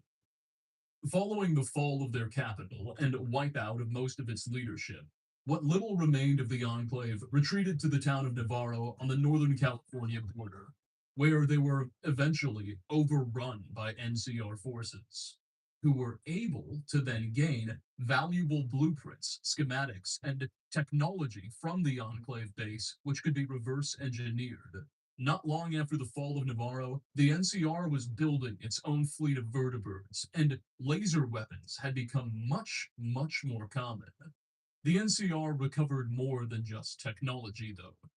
Troops discovered firm evidence of the Enclave's plans for this bioweapon-induced extermination of wastelanders, and the NCR promptly passed harsh legislation declaring any member of the Enclave a war criminal, even those born into it who left as children and those forced to perform menial labor jobs. The government went so far as to offer grants to bounty hunters willing to hunt Enclave who had gone into hiding. The military was dispatched to deal with any reports of Enclave activity. It wasn't long until the faction had all but disappeared from the Western Wastes, though sporadic arrests of those in hiding or those alleged to be secret Enclave sympathizers would continue for decades to come. A sort of neo-McCarthyism emerged in the halls of the Republic's Congress, as anyone suspected of Enclave sympathies would face grueling investigation, and more often than not, even more grueling punishment. The Battle of Navarro would ultimately be President Tandy's last great victory, as soon after it, she finally succumbed to the effects of old age, dying at 103 years old in 2248. She had ruled the NCR for over 50 years, won 10 successive presidential elections, abolished slavery in the Republic, began the reindustrialization of California, and expanded the NCR's sphere of influence as far north as the edges of the Oregon border. Tandy had easily cemented a legacy as one of the most consequential leaders in American history, and few alive today would deny the strength and benevolence of her leadership. Tandy would be immediately succeeded by her vice president, a woman named Joanna Tibbet. Little is known about Tibbet's career prior to becoming VP. She seems to have only been one of many vice presidents who had served Tandy throughout the elder woman's decorated career, and may have only been serving for less than 5 years when forced to take the oath of office. While Tandy's hard-fought reputation had earned her a sense of reverence and prestige among the NCR's congressmen, elevating her above much of the political pettiness and mudslinging typical of representatives, and thus had much more leeway to pursue her policies and strategies, Joanna Tibbet enjoyed no such advantages.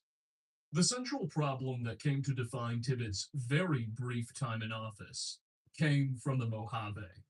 For generations, the Mojave had enjoyed a reputation as being a particularly dangerous and difficult place, even by wasteland standards. It had long been home to fearsome tribes and powerful raider clans. Even Shady Sands' old enemies, their Khan cousins, found the Mojave a suitable place for expansion after being driven out of Southern California. For generations, factions in the NCR government had been advocating that something be done about this center of lawlessness so close to their nation's borders.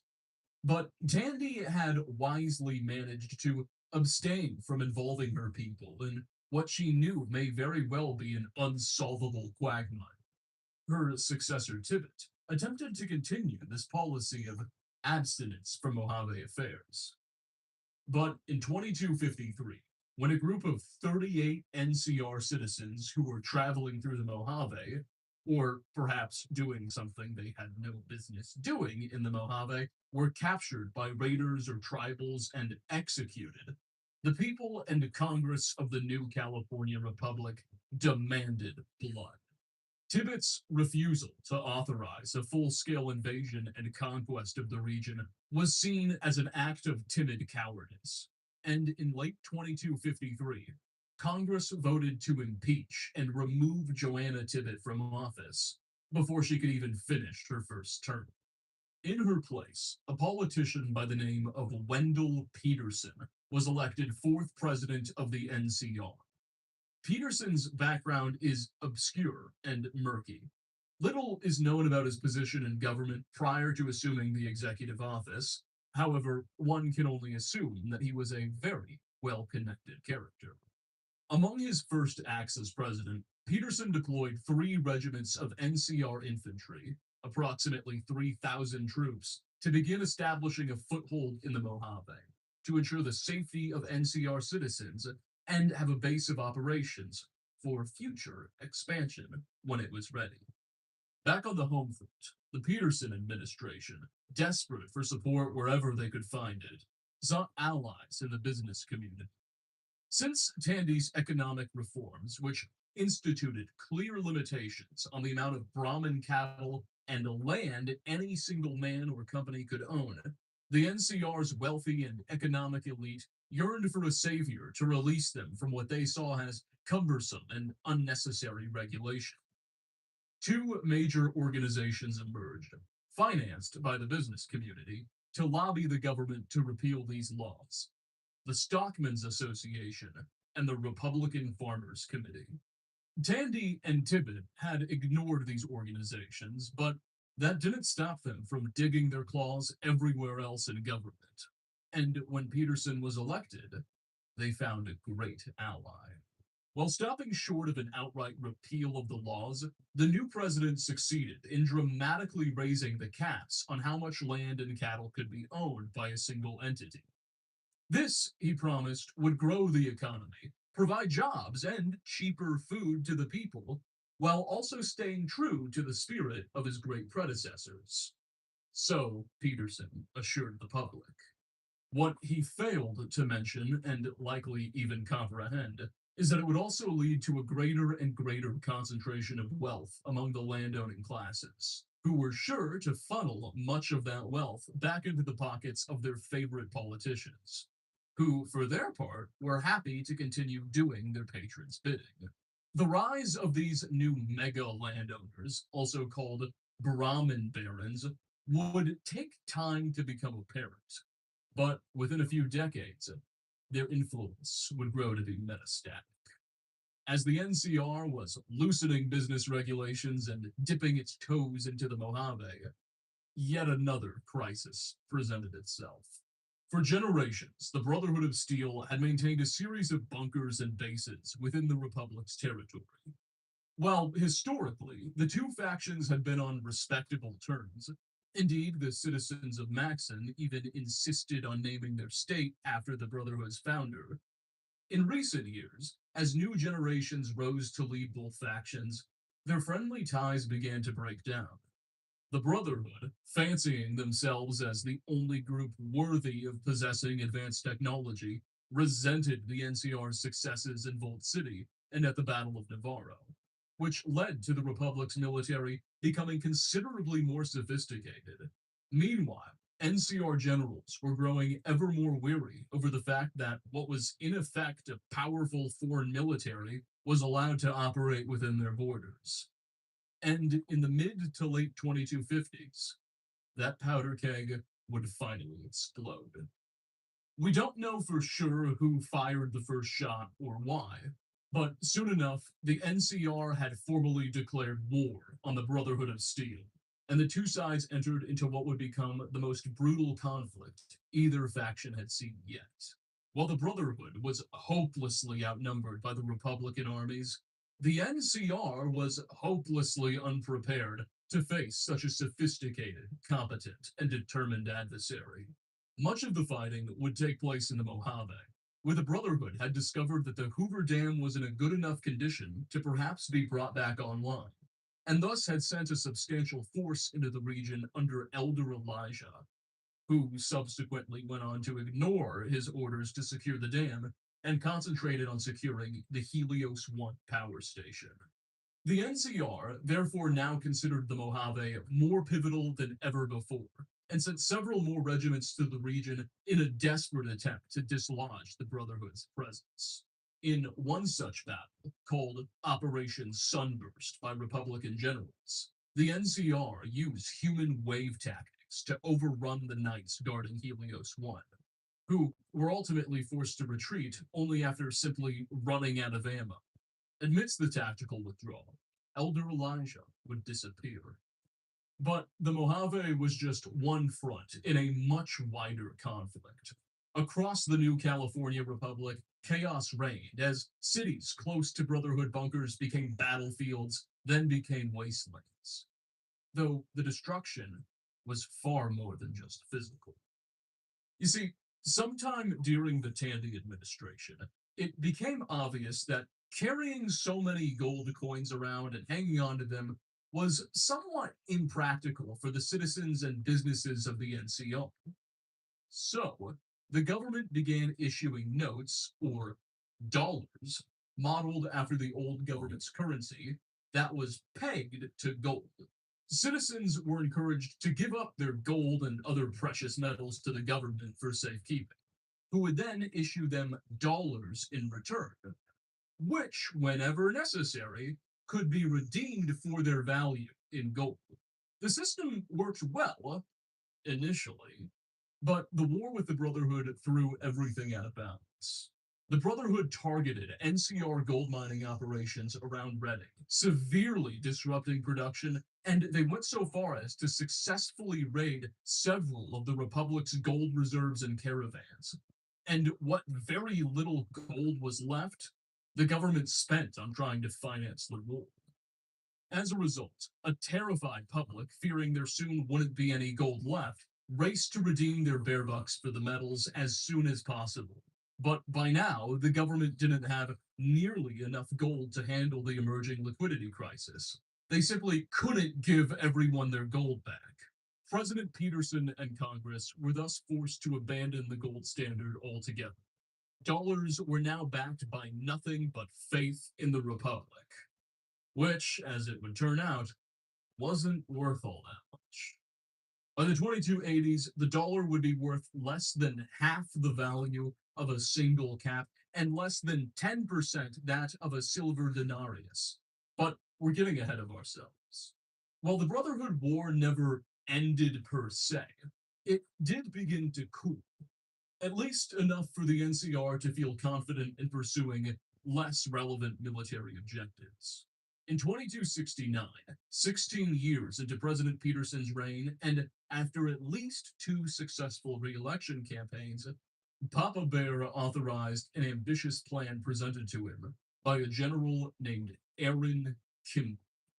The people of the NCR never really got over that massacre of 38 of their citizens in the Mojave by tribals all those years earlier, for which they removed Joanna Tibbet from office. And while Peterson did escalate the nation's military presence in the region, there was a lingering sense that justice was never done. There was also a desperation from the president and his party to achieve a clear military victory after a string of humiliations and grueling victories that often costed more than they gained.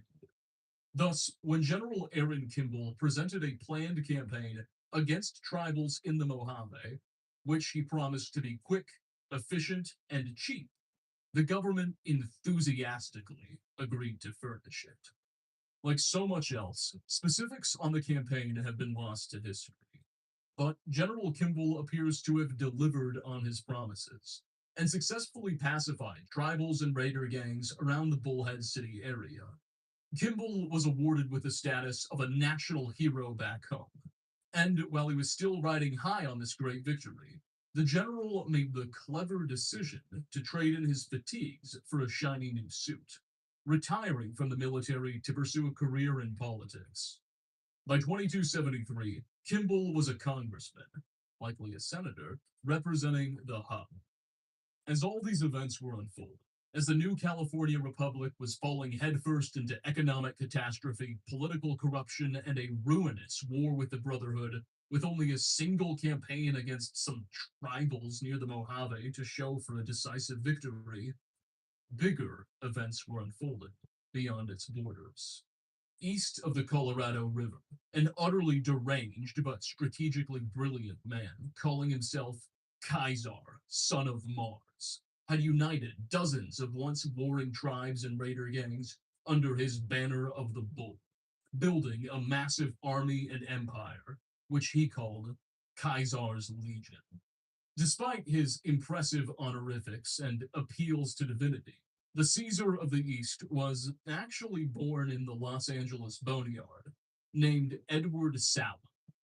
Sallow spent his youth working with a charitable order called the Followers of the Apocalypse, which enjoyed some significant currency in the NCR. Sometime in the mid-2200s, the Followers of the Apocalypse sent the 20-something Edward Sallow east, assigning him to study the languages of various tribes. Early in his journey, the young man found 6 volumes of Edward Gibbon's The Decline and Fall of the Roman Empire, as well as a copy of Julius Caesar's Commentarii de Bello Gallico, the Roman politician turned general turned dictator's first-hand memoirs of his conquest of Gaul. Sallow would be consumed by a respect for and profound desire to resurrect this strange empire his books told him about. And while he was captured by tribals shortly after, following the silver tongue of Julius Caesar, he was actually able to convince his captors not only to free him of his chains, but to follow him in battle against the tribe's enemies. Mr. Sallow then proved himself as a skilled tactician and battle commander, successfully defeating and then forcibly assimilating several tribes in old Arizona and New Mexico in just a handful of years. Once again, using his vague understanding of Roman history as a blueprint, Sallow impressed his defeated enemies into his growing army, forcibly stripping the conquered tribes of their cultures and customs and turning them into nothing more than his legionnaires. Soon, when he felt confident enough to do so, Sallow declared himself Kaisar and promised to bring all of the old world, especially the NCR, under his banner. Where the Republic administers carefully considered justice through a constitutional court system, the Imperator of Rome's resurrected corpse considers himself the only judge necessary, and no punishment to be too cruel or unusual. Throughout Kaisar's holdings, major roadways and trade routes are lined with the bodies of suspected raiders, rebels, and anyone else accused of disturbing his sacred Pax Romana. Where the NCR sees slavery as a blight on mankind and vigorously opposes the practice wherever it's found, the Legion sees it as a valuable economic engine and is known to start wars for the sole purpose of enslaving laborers. By the early 2270s, NCR troops deployed in the Mojave, ostensibly there to fight the Brotherhood and pacify the region, began reporting skirmishes with strange men in red cloaks as legionary scouts and raiding parties made their first forays into the desert. As Caesar's shadow loomed over the Mojave, the Republic found a valuable ally in the Desert Rangers. For generations, perhaps since the bombs first fell, the deserts of old Arizona and New Mexico had been under patrol by a decentralized organization of survivalists and vigilantes, known as the Desert Rangers. Inspired by the Texas Rangers of old, the Desert Rangers sought to bring a sense of order and justice to the primordial wasteland, hunting down raiders, freeing slaves, and helping peaceful communities defend themselves against the various threats in this brave new world. They had become a staple of the Southwest and earned a beloved reputation amongst all they served as some of the only true heroes in a wasteland filled to the brim with villains. But with the rise of Kaiser, the Rangers finally met their match. Opposing him from the beginning on the basis of his known cruelty and promotion of slavery, the Rangers had done all they could to stem the red tide, but it wasn't enough. Caesar's men were too numerous, his resources inexhaustible. Slowly but surely, it was the Rangers who were pushed out of their old stomping grounds. By 2270, what was left of the organization had been driven across the Colorado River to the edges of the Mojave Desert, where they seemed to be on their last legs. In a final bid to keep Caesar back, they called on the new California Republic for aid. The Desert Rangers had always valued their independence and were well aware of the young nation's economic turmoil and growing political corruption.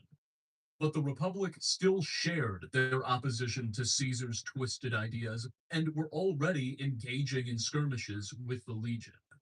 Thus, the following year, in 2271, the Ranger Unification Treaty was signed. The Desert Rangers would formally relinquish their independence and enter the NCR military command structure, though retain their autonomy as independent units.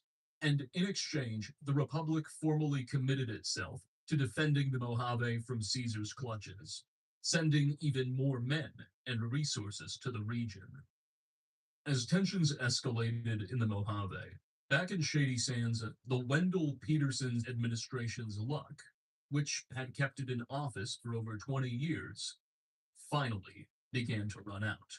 As the economic crisis and still ongoing war with the Brotherhood drove public opinion and his support in Congress to a breaking point. Sensing an opportunity, the popular war hero turned congressman, Aaron Kimball, who himself had only been in office for a few months, turned on the president and spearheaded an effort in the halls of Congress to have Peterson impeached, offering himself as the potential replacement.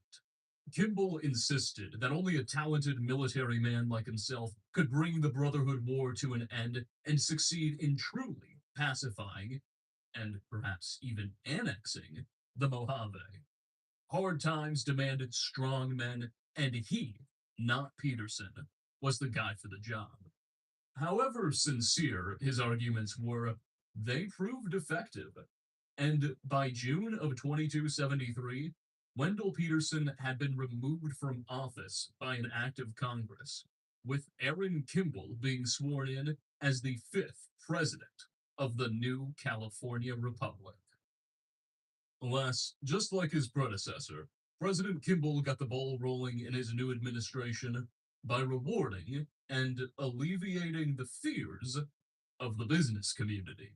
He completely repealed the already loosened regulations on land and cattle ownership, cut social spending, and granted lucrative contracts to his supporters. To make the nation more technologically competitive with the Brotherhood and support business, Kimball created the Office for Science and Industry, which would become one of the most advanced institutions in the wasteland. Kimball and his government would continue tinkering with the economy to little avail. Recovery was incremental, if present at all, and the new president was too inexperienced in government to successfully execute many of his legislative and financial priorities. With an election coming up in 2278, Kimball began to fear for his prospects. But then, metaphorical dynamite went off in the Mojave. While exploring the Hoover Dam, the bridge across the Colorado River and the largest hydroelectric power generator in the American Southwest, NCR scouts realized that the dam could be brought back online and, in theory, meet the power needs for much of the Republic. If the dam could be secured, restored, and connected to the national grid, it would be a huge boon to a fledgling economy that desperately needed it, and thus a boon to Kimball's re-election prospects. Thus, the Mojave, already a place the NCR was deeply entangled with, became more relevant than ever before. But the desert had one last surprise in store for the beleaguered Republican government. Robert House was about to spur into action. Originally born in Las Vegas before the Great War in 2020, Robert House was a pioneer in business and science, building the legendary company Robco, which would dominate the consumer and government robotics market as early as the late 2040s. By the time he turned 30, Mr. House was already the richest man in the world, and that fortune would continue to exponentially grow throughout his life. He landed lucrative contracts with the US military to design them all sorts of automatons and rockets. His company would even go on to create the largest mechanized warrior in history, Liberty Prime. This intimate access to global military strategy led the young Mr. House to develop an increasingly pessimistic, or maybe realistic, outlook on the world's future. By the 2260s, the CEO of Robco had come to the conclusion that global nuclear war was inevitable, and rather than waste his time trying to prevent it, he chose to prepare. Retreating to his hometown of Vegas, House swore that he would not let his city fall, outfitting the surrounding region with an assortment of anti-nuclear countermeasures, including wave arrays designed to remotely disable incoming bombs and missile systems that could intercept those that made it through. For himself, he built a state-of-the-art life support system that could theoretically keep him alive for centuries in the Lucky 38 casino, and an army of Securitron robots was manufactured to ensure that he would be able to maintain order when the chaos eventually came. Unfortunately for him, House was counting on the arrival of a certain platinum chip, a high data density storage drive that contained valuable codes necessary to unlock certain systems and crucial OS updates. House had planned to receive the platinum chip on October 23rd, 2077, the day the Great War was to come. He knew the bombs were going to fall that day, but expected them to come later in the evening, allowing him time to get the chip.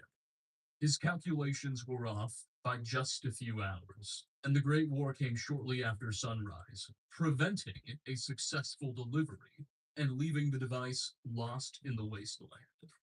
House was still able to retire to his life support systems, and most of his anti-nuclear defense mechanisms did still manage to function, albeit at reduced capacity. Vegas and the Hoover Dam were spared a direct hit, though a bomb or two made it through the defenses and landed much closer than House would have liked. Without the platinum chip, the CEO of Robco would spend the next 2 centuries forced to contend with inferior systems that he had expected and constant crashes.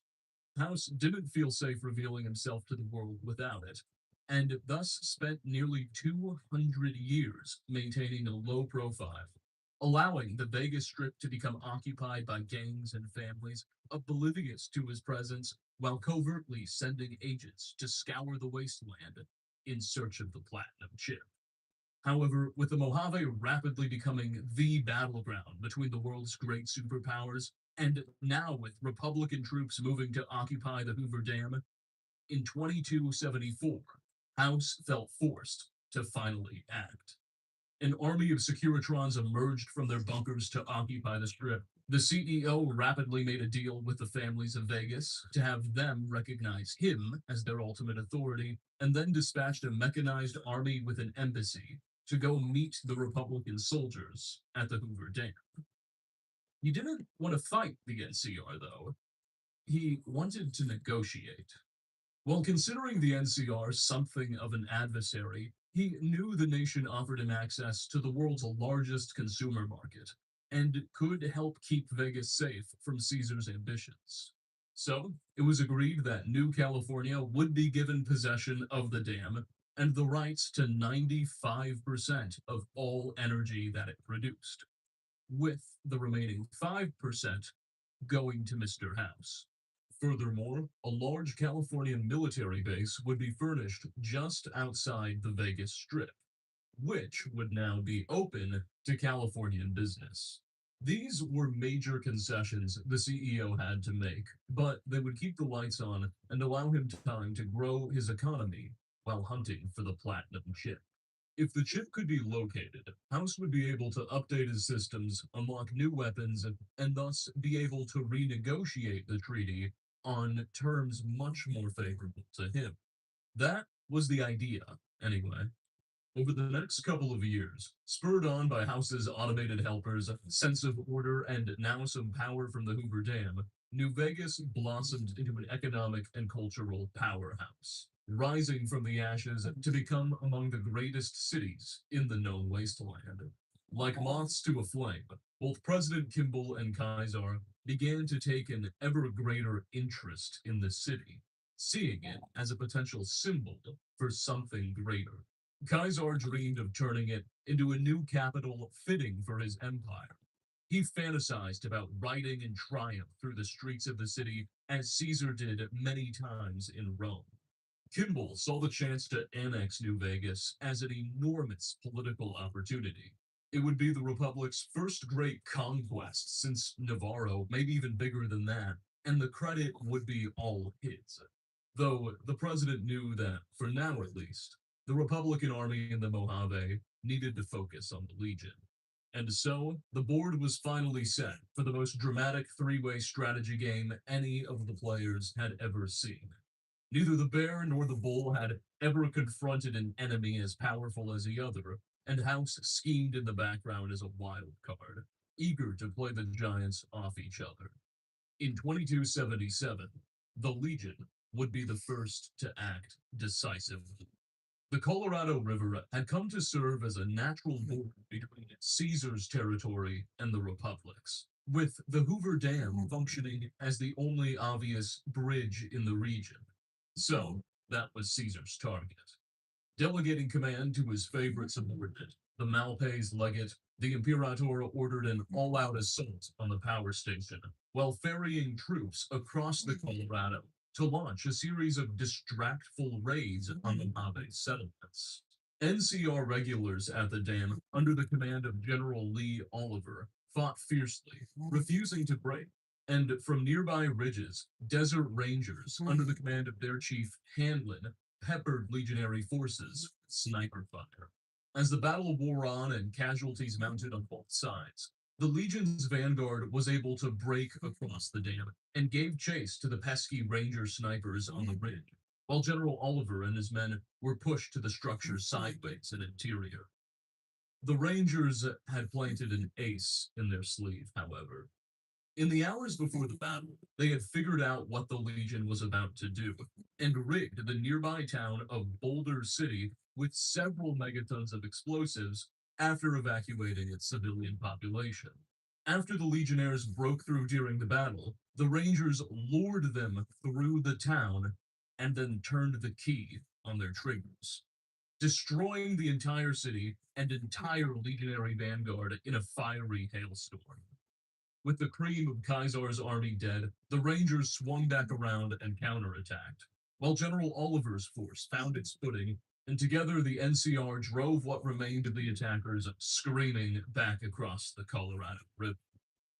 The first battle of the Hoover Dam was over, and while shaken to its core, the new California Republic had won. For the first time, Caesar had been denied a victory. And despite a shaky few years, the Army's great success here played a major role in propelling President Kimball to a narrow re-election that same year. But the war was far from over. Following their victory, NCR forces were able to press their advantage and occupy a number of encampments and outposts on the eastern banks of the Colorado River, seizing a small amount of legionary territory in the process. Caesar and his forces, for their part, withdrew to their interior provinces to regroup and lick their wounds. It took time for the sting of defeat to wear off on the Imperator.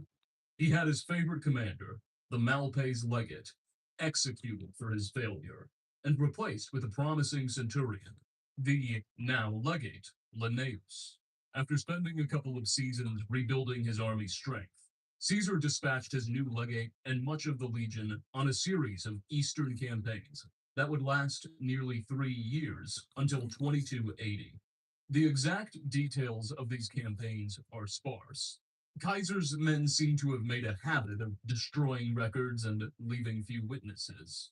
But Linnaeus succeeded in his mission and seems to have proven a competent commander, bringing much of Colorado and Utah under the banner of the Bull. New Canaan, a thriving Mormon city on the banks of the Great Salt Lake, known as one of the great trade centers of the wasteland, was subjected to a particularly brutal sack by Linnaeus's troops, who were sure to torch the city afterwards. Supposedly, this atrocity was in response to rumors that the disgraced Malpais legate survived his execution and fled there. But historians remain divided. As Caesar's empire regained its strength and made fresh conquests, the position of the NCR only deteriorated from 2277 to 2280. While the power and fresh water of the Hoover Dam had provided something of a boon to the Republic's fledgling economy, Kimball utterly failed to arrest the economic crisis. And while his repeal of land and cattle ownership limitations may have provided some short-term relief, the Brahmin barons were thereafter able to establish monopolies on food production, which they then deliberately cut in order to drive up prices. A people who were once industrious entrepreneurs, scavengers, and adventurers have been reduced to mere land tillers for the Brahmin baron, forced to choose between that and starvation.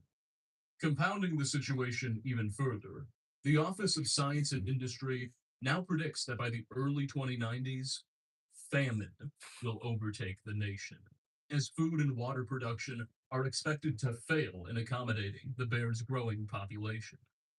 A grim reality that the government is desperate to hide. Impotent to salvage his nation's economy, President Kimball continued to tie the future of his political career to the Mojave. A decisive victory against Caesar or formal annexation of New Vegas, he figured, were his best chance at remaining in office, and thus his highest priority. But circumstances in the desert mirrored the deteriorating situation back home. The Khans, old cousins and rivals to the people of Shady Sands, had since been pushed into the desert, and a series of back-and-forth raids and atrocities committed between them and the Republican Army has forced General Lee Oliver to spread his forces much thinner than he would like. And an inmate uprising at a local correctional facility in 2280 has greatly upset access to Interstate 15, the Mojave's chief supply and trade route, rendering local forces under-equipped and reinforcements slow to arrive. By 2281, nearly 4 years after the First Battle of the Hoover Dam, the Legion returned in force, reversing NCR gains on the eastern banks of the Colorado and establishing camps just miles from the dam itself, clearly signaling their plans for a rematch.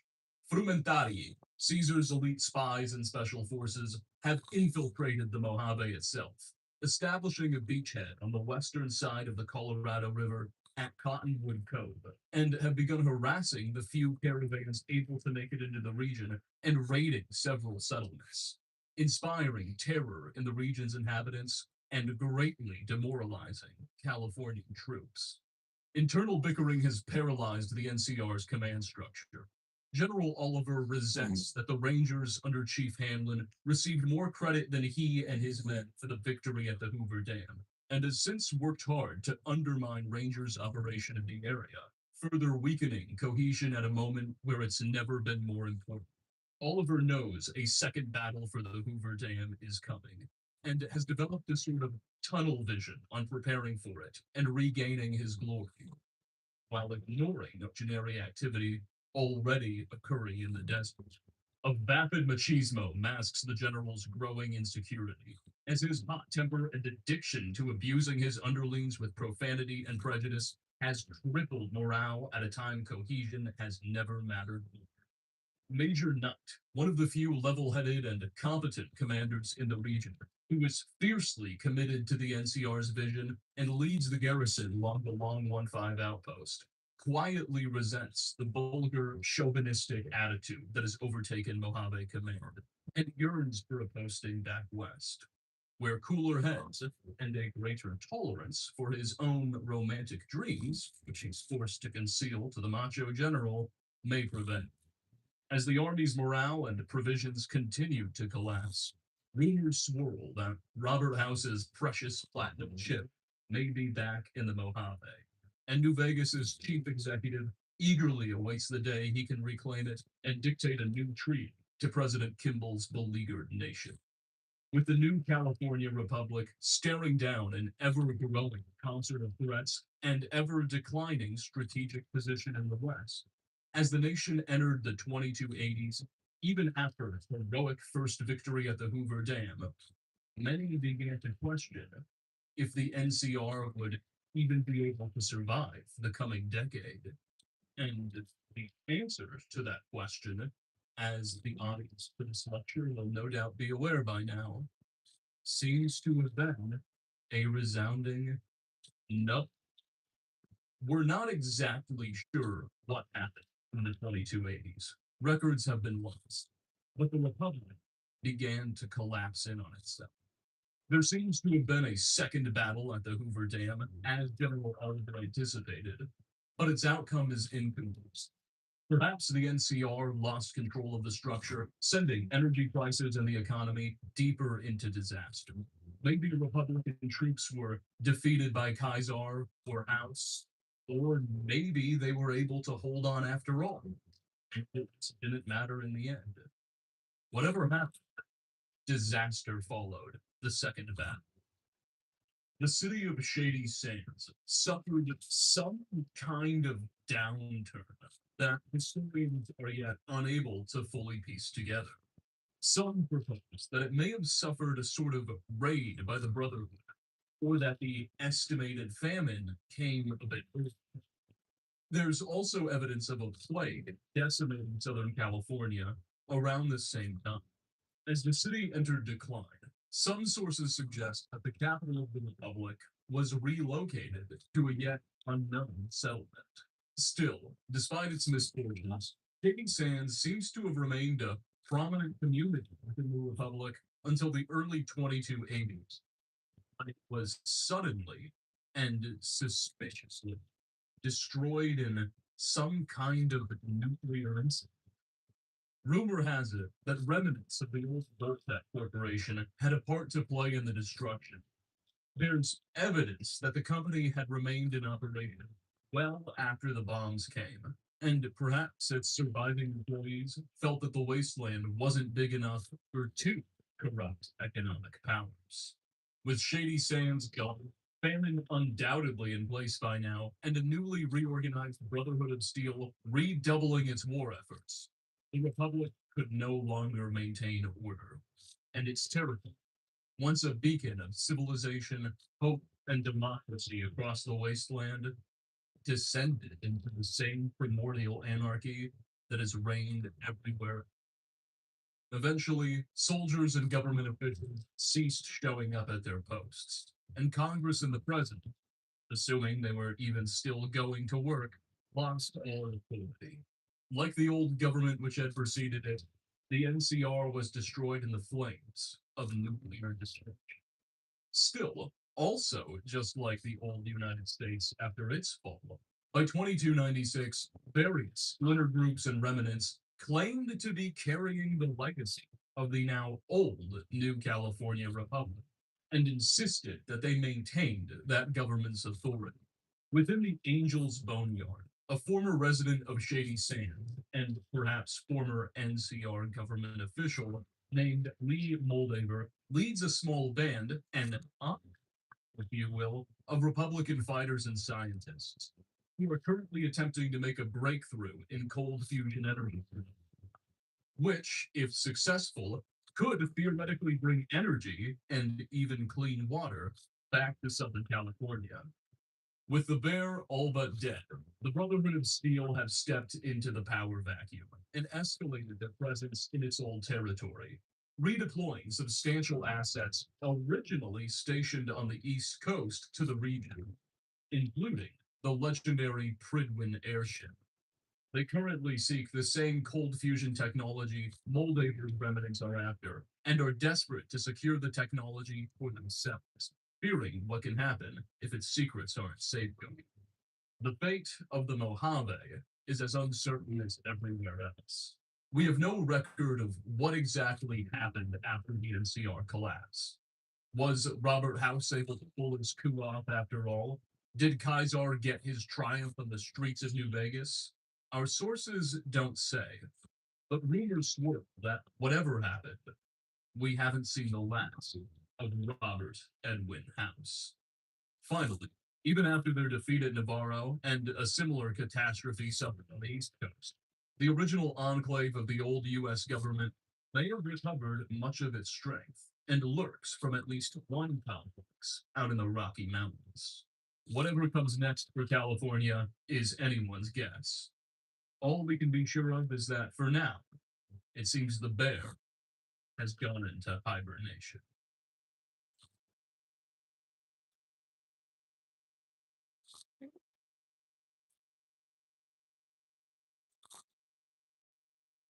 Fallout has a lot of history, factions, and people that are quite mysterious, with a lot of their past either being lost or simply never known. So, I present to you some of Fallout's biggest mysteries, along with several theories which try and explain what's really going on. Congratulations on being prepared for the future. Vault-Tec existed as early as 2031, when it acquired and rebranded Morgantown's local college as Vault-Tec University. The company could be older than this, and they may have gone by another name. We just don't know. But we do know that in the early 2050s, thanks to the Euro-Middle Eastern War, the New Plague, and the collapse of the United Nations, the US government set Project Safehouse in motion. This endeavor was intended to create shelters that would protect the population in the event of a nuclear war. Following the success of its demonstration vaults built near their headquarters in LA at the time, the company won the bid for the construction of the shelters and their headquarters moved to Washington, D.C. The financially drained government financed the project with junk bonds. And even then, they only commissioned 122 shelters, allowing less than 0.1% of the population to be saved in the event of a nuclear holocaust. Vault 13's budget alone was $400 billion, and by the end of its construction, the total cost was $645 billion, well over 150% of the initial figure. The staggering cost was further increased by the circumstances. As the shelters were crucial elements of national defense, much of the project was classified and protected under the new amended Espionage Act. and the corporation received broad privileges in enforcing security, up to and including authorization for its private security to use lethal force if the vaults were activated. Lack of oversight led to several logistical issues. Water chips, along with many other essential services, were made by the lowest bidder, and they were prone to breaking, many of which were sent to the wrong vault entirely due to incompetence. Corruption was also rife, with Vault-Tec lying about who would actually be staying inside their shelters and the conditions they would experience. Vault 114 is a prime example of this. Vault-Tec said the vault would be hosting high-ranking members of local and state governments, local luminaries, business people, and their families. Future members believed they would ride out the apocalypse with people of Boston's upper class. However, the luxury aspect of the vault was highly exaggerated. Multiple families, chosen at random, would live in single-room apartments. Dining and bathing would be in shared quarters, and amenities would be minimal. And to make matters worse, their overseer would be someone with no supervisory or government experience, with a strong anti-authority bias. Vault-Tec also had its fair share of fraud, and this can be seen with Vault 118.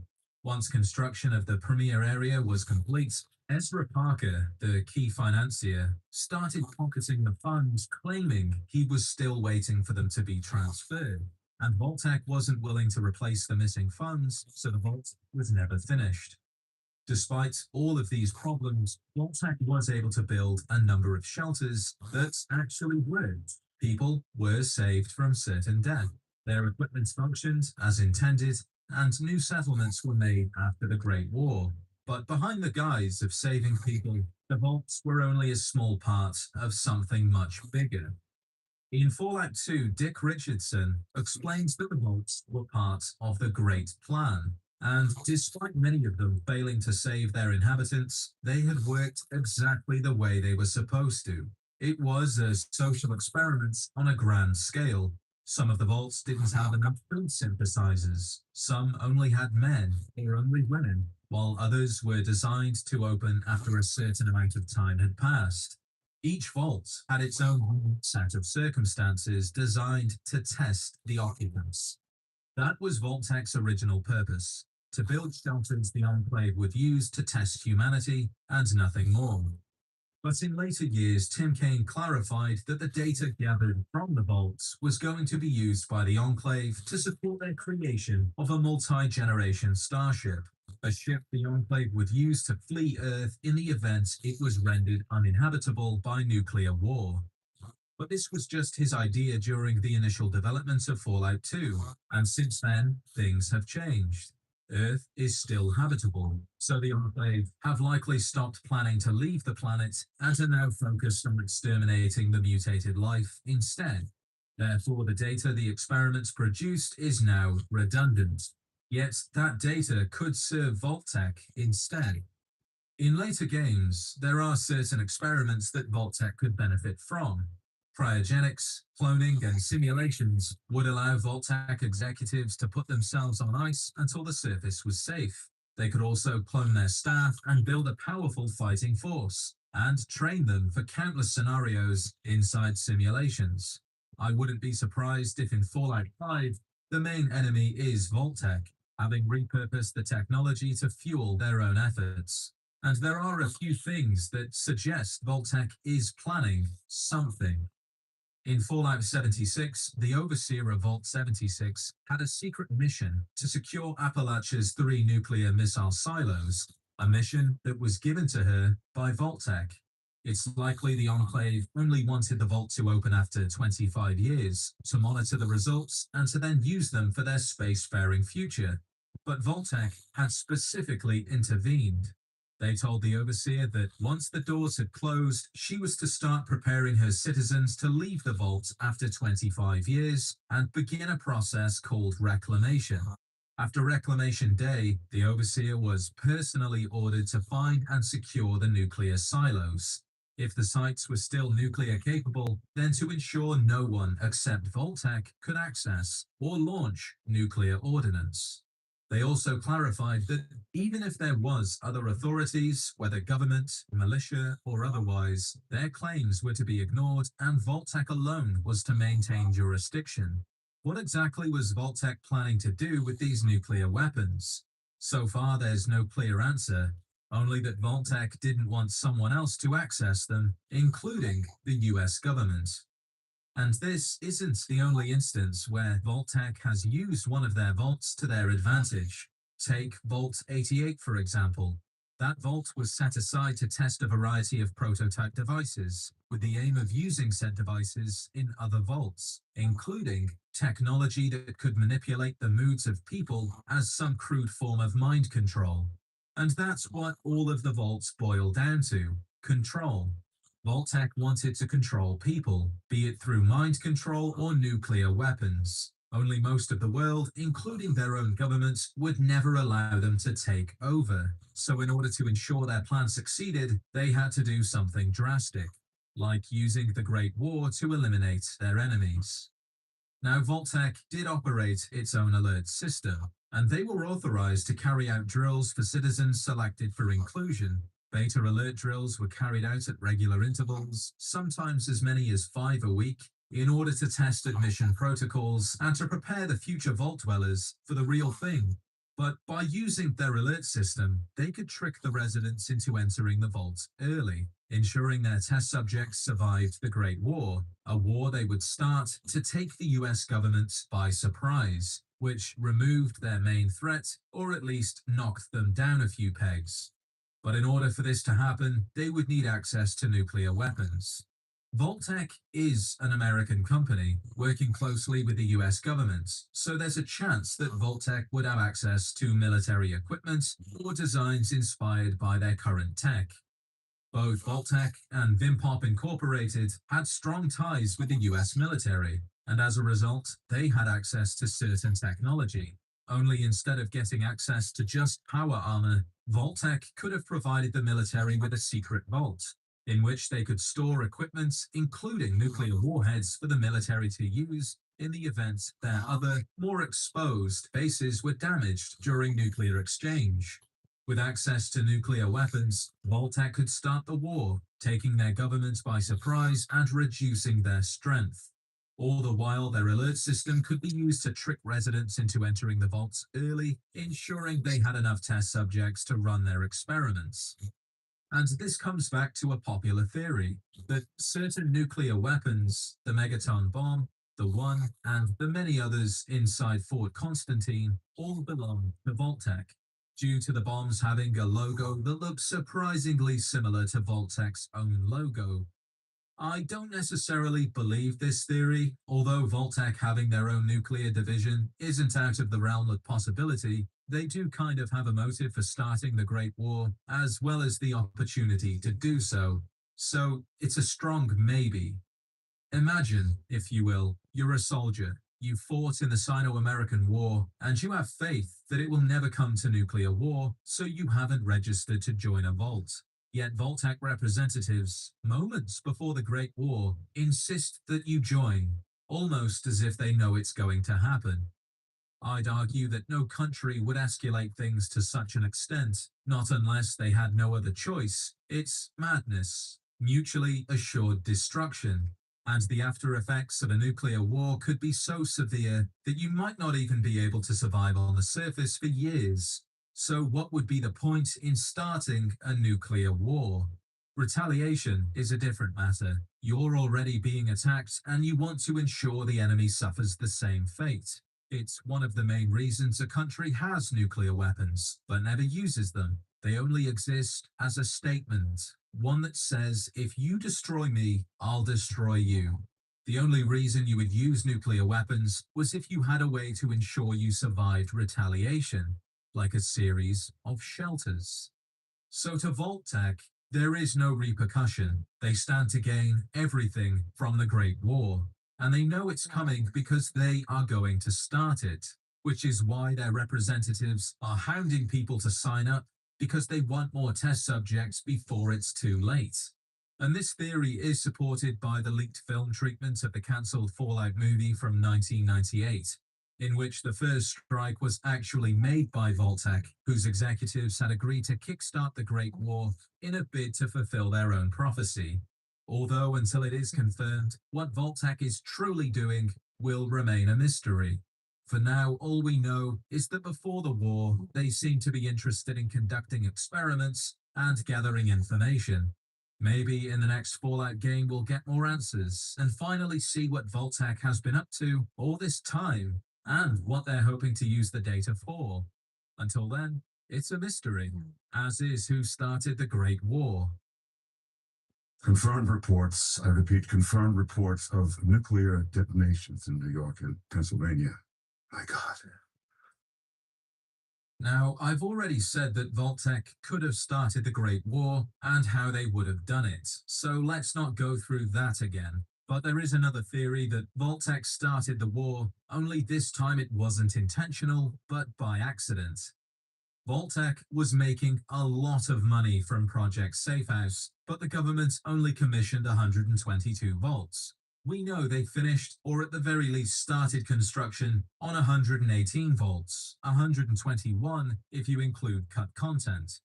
Either way, Voltec was very close to finishing their contract, which meant they had to start looking for more contracts or to find a way to convince the US government to commission more volts. And the simple way of doing that would be by dropping a few bombs. They didn't even have to detonate. They could be duds. So long as the government was convinced the end was nigh.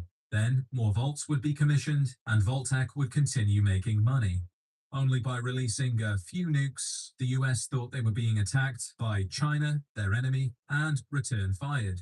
Then China fired back, which took out everything, including Voltec, which is why we haven't heard from them since. But that's just one theory. Alternatively, AI could be the culprit. In Fallout 2, ACE, the artificial conscious entity, says that the suicide rate among true artificial intelligence machines was extremely high. When given full sensory capability, the machines became depressed over their inability to go out into the world and experience it. The few machines that survived these difficulties became incredibly bored and began to create situations in the outside world for their own amusement, which may have included starting the Great War, although that has yet to be confirmed. If not Voltec or AI, then maybe China or even the US started the war. So far, we know that the war both began and ended on Saturday, October 23, 2077. Unknown submersible objects were sighted off the coast of California by the United States Pacific Fleet. A squadron of high-altitude bombers was sighted off the Bering Strait and believed to be Chinese. At least one Chinese stealth submarine, the Yangtze, moved closer to the American East Coast, launching all warheads as ordered, save for one due to a malfunction. But we don't know if that was in retaliation or instigation. 6 hours later, the Integrated Operational Nuclear Detection System detected the first 4 missile launches, and the United States went to DEFCON 2. 4 minutes later, NORAD confirmation sealed the fate of the world, and the president ordered a retaliatory strike. Nuclear bombs hit Pennsylvania and New York, followed by the West Coast immediately after. The bombs continued to drop, and 5 minutes later, Washington, D.C. was hit and most of their facilities went offline. The nuclear exchange continued for 2 hours, and both China and the United States suffered catastrophic losses. This information suggests that China attacked and the US retaliated, and there's a lot of law that supports this theory. In an interview in 2022, when asked who started the Great War, Leonard Boyarsky, the lead artist for Fallout 1, stated that he thought it should not really matter who started it, while Tim Kaine said that China launched the first missile, as the US had been doing illegal biotech research and kept doing it after they were exposed. And again, the law does seem to suggest that China fired first. Black Mountain, a communications array and monitoring station, picked up a lot of activity from China's satellite network, more than usual, suggesting that something big was about to go down. And as suspected, they picked up readings across the board of launches happening everywhere. They said that China must have thrown everything they had, and it looked like the US didn't hold back either, which is an interesting phrase. Hold back can mean to hesitate to act, implying the US did indeed respond to nuclear weapons being used rather than initiate. Well, America had taken back Anchorage, and they'd continued pushing Chinese forces all the way back to Beijing, their capital city. It's possible, in the last moments before their capital was seized, the remaining Chinese leaders authorized a nuclear strike. That doesn't necessarily mean the blame is solely on them. I imagine China would have threatened America with nuclear war, but with the leadership of the pre-war US being what it was, it's possible that any offer to surrender would have been refused. Those at the top, soon to be the enclave, had taken many precautions to ensure they would survive an attack. They were already safe, and they didn't care if China fired first. They would simply fire back and pick up the pieces later. So there's multiple sources and even a developer saying it was China, so it must have been China. And this is further supported by PAM, the predictive analytical machine. Before the war, PAM was given a scenario to run where China attacks the US with nuclear weapons. And the scientists want to know what Chairman Cheng, China's leader at the time, was seeking to achieve in this hypothetical situation. Pam responded by saying that if Cheng was logical, an ideal first strike would still leave 59% of the American nuclear stockpile free for retaliation. You also can't conquer what is destroyed. So in the perfect scenario, no, Cheng would not fire first. But the scientists explained to Pam that Cheng wouldn't always make logical decisions, especially when he's about to lose the war. Pam then runs the equation again, this time with human variability factored into the equation, which resulted in a highly flawed statistical model and Pam shutting down. Now, we don't know what the results of the equation were, but there's a good chance that Pam realized that with Chairman Cheng acting irrationally, China would definitely fire first, despite the consequences. With all of the information, the terminal entries, the developer confirmation, their satellite network acting unusual, the many bombers and submarines present just moments before the war, the US being so close to capturing Beijing, and Chairman Cheng about to lose the war, would fire first. So, the mystery should be solved, right? Well, regrettably, none of this explicitly states that it was, only that it was most likely China. And the sources that do say it was China are not canon. So, for all we know, it wasn't even China that started the Great War, or the US, or AI, or even Voltec. For all we know, it could have been the Zetans, one of the most confusing factions in all of Fallout.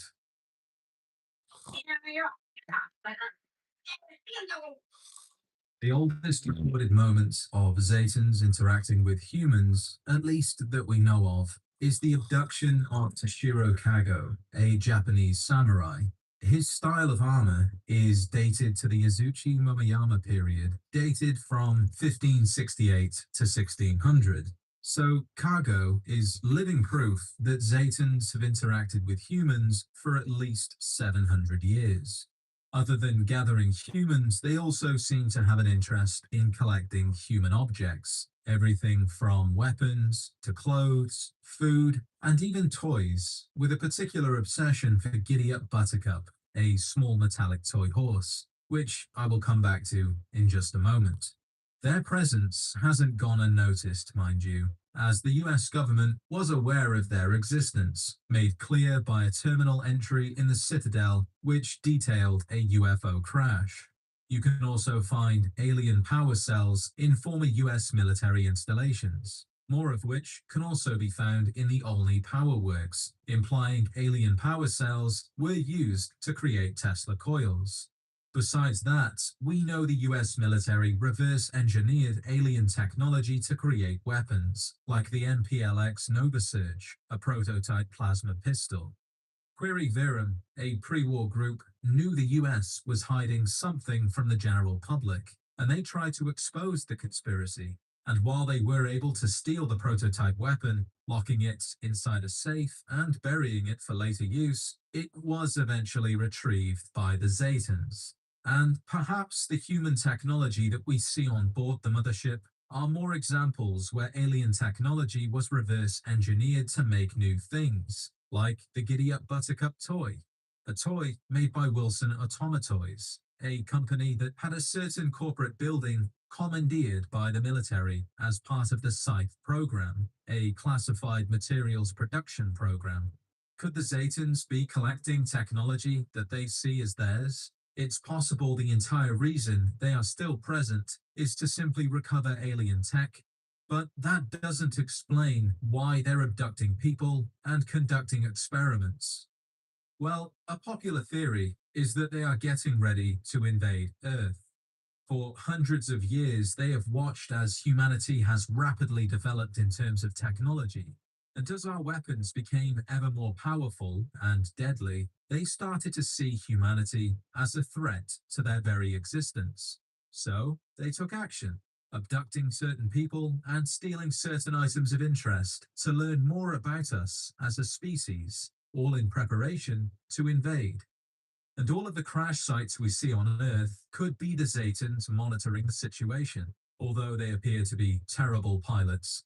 These encounters don't really reveal much about the Zetans, but there is something I'd like to address, and that's the need for spacesuits. In Fallout 1, the alien crash site has 2 dead aliens without spacesuits, and in Fallout 3, the alien crash site has 1 dead alien with a broken helmet, suggesting their spacesuits are an integral part of their survival on Earth. But in Fallout New Vegas and Fallout 4, there are Zetans that are still alive, without helmets, and they seem to be doing just fine. However, these crashes are either part of the Wild Wasteland perk, and therefore not canon, or they're very recent, meaning they might be able to survive for a limited time without the need for a spacesuit. But I'd argue that ultimately, without one, they will die. And I think that's confirmed in Fallout 76 with the alien dubbed the Flatwoods Monster, an alien that is constantly sealed within a suit to help it survive on Earth. Because unlike the surviving pilots, their time on Earth is much longer. This alien isn't just surveying from the safety of a ship, but is actually on land, searching for certain humans and reading their minds in order to abduct the most valuable people, which could take hours, if not days, to achieve. So maybe their reliance on spacesuits is what's prevented them from launching a full-scale invasion. It's just too dangerous, and maybe they don't have the numbers, which has led to them coming up with some creative ways to invade.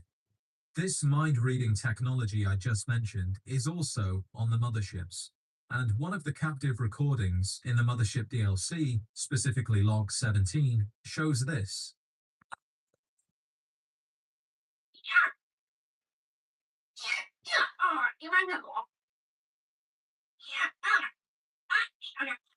The audio is bugged, so we can only hear alien babble, but with the subtitles we can learn that the captive, some high-ranking soldier from a military base, mentions 3 battalions of light infantry, 34 pieces of field artillery, 108 armed vehicles, 42 aerial vehicles, as well as 38 ICBMs always on alert and ready to fire when the word is passed down from the White House. In response to the information, there's some more alien babble, and the soldier starts talking about the codes to activate the launch sequence, before saying he can't let them and to get out of his mind. The recording then stops, but there's a chance he did tell them the codes. What better way to wipe out the enemy than to get them to kill themselves using their own weapons? This could have been what the aliens were intending to do, at least until humans did it for them with the Great War. So now, without humanity being an immediate threat to their existence, they can afford the luxury of taking their time to study us, while getting ready to wipe out the humans that are left. And it would seem they have no real interest in communicating with us either. I'm Holly Beresford, a linguistics specialist for the USSA. I think I'm beginning to understand you, but you need to stop shocking me. Damn. I wish you could understand me. Do you understand? What? That's it. You get it. I mean you no harm. I just want to learn how to speak with you. Then perhaps you can discuss what you need from us. What are you doing with that needle? No, get it away from me. No, please. We can be friends. You don't need to. So Holly Barrisford actually managed to work out the basics in terms of communicating with the Zatans, which they really didn't like. Instead of shocking her, like they already had, they pulled out a needle and either put her to sleep for further testing or killed her to stop her from learning how to properly communicate, because they have no interest in talking to us. We are the enemy. We have nothing they want other than resources, and they don't want to share. They have watched humanity for a very long time, and they've seen how good we are at killing each other. Imagine if we found alien life that was sentient and technologically advanced, yet that species had a record of waging wars against themselves and did unspeakable things like enslaving their own kind. Would you really want to buddy up with them or keep contact to an absolute minimum while preparing to wipe them out if they became a threat? It seems like that is what the Zatans were getting ready to do before we did it for them. And with the majority of our numbers now taken care of, they seem to be working on different ways to kill humans on a much smaller scale, likely in order to limit the damage done to the planet. Now, Zatans haven't just abducted normal humans, they have also captured ghouls and super mutants too. And these mutants, who can survive on Earth amongst the radiation far better than most humans can, may have been used to create new creatures which the Zatans intend to use to wipe out the remaining humans. Inside the biological research section aboard the mothership, abominations are seen contained in small chambers. They look alien, but also human, a strange middle ground between the two species. If spotted by abominations, they point, scream, and then attack. If killed, they drop various items, alien power modules and alien epoxy, suggesting they are, or were, Zatans. But they can also drop packs of cigarettes, pre-war money, and harmonicas, so there's a chance they were once human, having been turned into abominations by splicing human and alien DNA together to make a strange hybrid. Regardless of how they were made, it's the why that's more important. Why have the Zatans created these abominations? Well, I believe they were made to act as cannon fodder during the first wave of their invasion plan, and my reason for this is due to certain captive logs. One man actually managed to escape from his holding cell and recorded his thoughts regarding the aliens' intentions. This is my final message. If this doesn't work, I hope someone gets this recording and can bring it back to Earth. I've been able to figure out how to use some of the alien devices, like this recorder, and I think I know what they want with our world. They mean to take as many of us as they can and change us into some sort of abomination. Many of us have been killed because of their experiments. They've been keeping us in cells and then moving us one by one to their experimentation labs. I've managed to escape, but they are looking for me. You've got to send help up here. Good luck to all of us, and Godspeed. This man has seen what they're doing, turning humans into abominations until they have hundreds or thousands of them. What purpose would they serve? They already have robots to handle basic tasks, robots which are much more complicated and probably more expensive to put together, so you wouldn't want to send them off to fight a war. Instead, you would use the enemy to weaken itself. Abominations made from humans to kill humans. And there's a bit more evidence to suggest this is why the abominations were made. This captive log is less of an interrogation, more of an interaction between a human and an abomination that theoretically know each other. I can't feel my legs. What did you do to my legs? Frank? I can't see you. What did they do to you?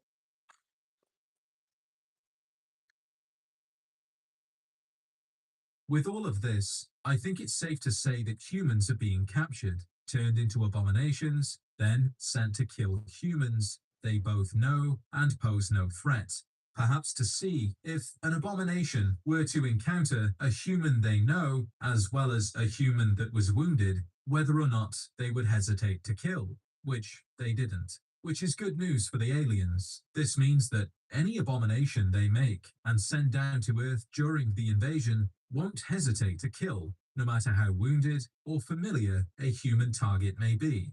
And this appears to be only one of two ways the aliens are intending to kill humans. Now we know they have a weird obsession with giddy-up buttercup toys. They collect them, clean them up, and store them for later use. They even show them to children that have been captured. Hello, Mr. Alien. Yeah, I know. I'll talk into the thing.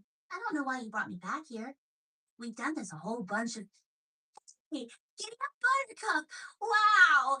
I always wanted one of those. Why do you have one? I don't understand. What do you want? It's a toy. A toy! Why are you so excited? You're weird. But there's also a much larger one. It has glowing red eyes and is surrounded by several bodies. Not much is known about what's happened, but the raiders are definitely dead. So did the raiders fight over the toy, knowing its value, or did the toy make them fight using some sort of mind control, which we know the Zetans do have? My guess would be children love toys. Children are often accompanied by adults. Adults are the threat. So what if the aliens are collecting children's toys, specifically giddy-up buttercups, and turning them into killing machines, hoping the children on Earth will request one or find one and take it back to their settlement, where it will work its magic, getting into the minds of the adults and forcing them to kill each other. It's just another way to clear the planet for takeover. Maybe nuclear war was the first step, clearing a large percent of the planet's population and reducing their ability to resist future attacks. And now, with abominations and modified toys, they were finally ready to invade. If not for the Lone Wanderer taking over one mothership and then destroying another, an alien invasion may well have happened. But why had it taken the Zetans 200 years after the Great War to be ready? Did it really take that long to create abominations or to collect enough toys? I don't think so. So maybe the Zetans were waiting for something else, like the radiation to clear, or maybe they were collecting ghouls to create better hybrids that could survive the radiation. We just don't know, which is why it's a mystery. However, aliens, somehow, aren't the strangest thing we can learn about during our travels. There's Ugqualtoth, Atom, and the mysterious stranger, someone we can actually interact with and talk to, albeit briefly.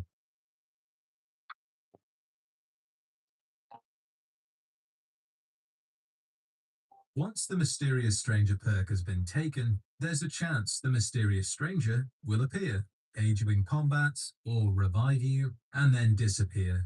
We don't know why he helps, where he came from, or where he goes after helping. There is, however, a few theories that turn the mysterious stranger from a mysterious stranger into a familiar friend. In Fallout 1 and 2, the mysterious stranger will either be male or female to match the character's sex. Their armor also changes depending on what level you are, as will their weapons, gradually becoming stronger as the player levels up. Selecting the mysterious stranger reveals they can talk, but all they can say is they don't talk much. So far, there's not a lot for us to work with, other than the fact that it could be at least two people or someone with the ability to change their physical form.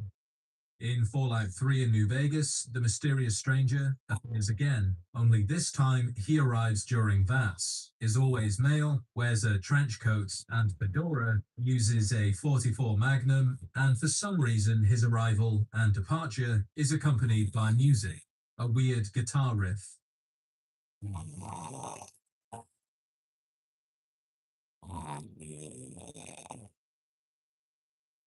He also no longer talks, but he can swim, and apparently he can also have children. According to the Lonesome Drifter, his father was a mysterious man who disappeared before or shortly after he was born. All he remembers is what his mother told him, that his father was a mysterious fella, always traveling in secret. The only thing the Lonesome Drifter has to remember his father by is the 44 Mysterious Magnum, a weapon which produces the same guitar riff, confirming he is the mysterious stranger's son, and this suggests one of two things. Either the Lonesome Drifter is destined to be the next mysterious stranger, or he's been indoctrinated into their ranks, which he hasn't yet realized, all depending on whether or not you believe it's just the one person or multiple people working for some furtive organization. The mysterious stranger appears yet again in Fallout 4, only now his appearance is slightly different. He's a little older, has a mustache, his clothes are slightly different too, but still match the standard trench coat and fedora. But the most striking change is his 44 Magnum, which now plays a different jingle.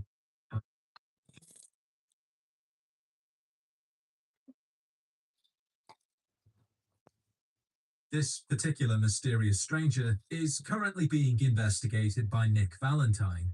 His log states that the man dubbed the mysterious stranger has been seen all across the old US for years. He appears suddenly, killing without remorse, disappearing without a word. He has no known accomplices, no clear method for selecting his targets, no calling cards left behind. Sightings range from the NCR all the way to the East Coast. Now he's come to the Commonwealth. Described as a human male, outfits vary, but most recent sightings describes a large overcoat and fedora. Is he a single man, multiple men, or a ghoul with minimal scarring? If he was in fact a ghoul, that would explain the long passages of time between sightings. His ability to appear and disappear may suggest preternatural infiltration abilities and access to advanced cloaking technology. Or maybe he's more than human. Then in Fallout 76, which chronologically would be the earliest sighting of the mysterious stranger, he changes again, this time going by a different name. Back then he was known as the Mysterious Savior. He still wore a trench coat and fedora, only instead of appearing in vats, he appeared when the player was downed. So, looking at all of the information we have, there's a few theories that can work. The first theory is the mysterious stranger isn't a single person, but a group of people that specifically helps others of importance, the player. The order they belong to could be someone we know, since they can appear during VATs, and also tend to help those that come from vaults. So it could be Vault Tech, specifically a division full of strangers who work to ensure the protagonist survives. And there's something interesting about the way they work too. They use music, and if not stealth technology, then perhaps teleportation. The Institute teleports using radio signals, disguised as classical music, and the mysterious strangers could be doing something similar. Once they've teleported, they unholster their weapon, which produces a guitar or piano riff depending on the agent, signaling that they have reached their destination and are now going to help the client. Once they have, they holster their weapon, which produces another riff, which signals the job is done and they're ready to return to base. And this could be why the Lonesome Drifter doesn't yet know the truth. Despite having one of their weapons, they don't think he's ready to join their order. So, despite playing the riff, he isn't teleported. But that's not to say he never will be, and one day he could use the weapon and find himself teleported to a strange vault full of mysterious strangers, one of which would be his father. And this theory also explains why the mysterious strangers have different appearances, clothes, weapons, and riffs. In each game, the stranger is a different person doing the same job, keeping the player safe for reasons we don't yet know, only that by keeping us alive, we are in turn helping their organization achieve something. Miss Fortune could also be working with them. She is another character that can appear and disappear at a moment's notice. She also appears during VATs and uses a 44 Magnum. The only difference is she appears without music and only cripples or paralyzes targets. She never kills. And if completing the Miss Fortune son or daughter challenge, you get another perk, friendly help. This perk increases the chances of both Misfortune and the mysterious stranger appearing at the same time, which does suggest they are different people working for the same organization, only their orders are slightly different. One gets to kill, while the other only wounds. And they never attack each other, so I do think they are working for the same side. Alternatively, the mysterious stranger could be a single person with special abilities, teleportation, shapeshifting, and multi-presence. And there is a person who disappeared after getting close to FEV, which has been known to give certain people mystical powers. And that's Mark from Fallout 1. In 2102, Mark assisted Richard Moreau, later known as the Master, Harold, and Francine on an expedition to Mariposa, a pre-war military base. While inside the base, Francine was killed by the security robots. Richard was struck by a malfunctioning crane arm and fell into vats of FEV. Harold was also struck by the malfunctioning crane arm, but he never fell into the vats. He was merely knocked unconscious and then woke up outside. Mark, on the other hand, he just vanished, and to this day we still don't know what happened to him. The Fallout Bible states that the mystery of what happened to Mark has never been explained. He was wounded, returned to the surface, and Harold never went to look for him. Well, what if Mark became the mysterious stranger? Yes, Francine was killed, but Richard and Harold both received unusual powers from the FEV. And perhaps something similar happened to Mark, only his powers were teleportation, shapeshifting, and multi-presence. In a way, this is fitting because the first encounter with the mysterious savior is Fallout 76, around October 2102, the same year, but a few months after Mark disappeared. In those months, Mark may have decided that he was going to use his powers for good, teleporting across the country, helping people of importance, and then disappearing. If this were true, then Mark would have been doing this for 2 centuries, changing his appearance along the way out of sheer boredom or in effort to forget his old life. And if Mark ever discovered how he acquired these powers, then maybe he could share them with other people, creating more mysterious strangers. If not, then maybe his abilities could be passed down to his children. Maybe Misfortune is his daughter, and the Lonesome Drifter, who we know had a mysterious father, hasn't yet unlocked his powers. He has them, he just doesn't know how to access them. It's a lot of what ifs, but that's precisely why it's a mystery. However, Mark is just one possibility. There's also a chance that the mysterious stranger isn't even human, but a fallen angel. Mark Twain made many attempts to finish a novel titled The Mysterious Stranger. In that novel, the main character claims to be Satan, a fallen angel, and he talks about how Earth has another name, 44. To compare, the official Fallout Guide states the mysterious stranger is a guardian angel, an eldritch entity said to appear and aid you in combat, where he uses a 44 Magnum revolver. Is this just a coincidence, inspiration, or a clue as to who the mysterious stranger really is?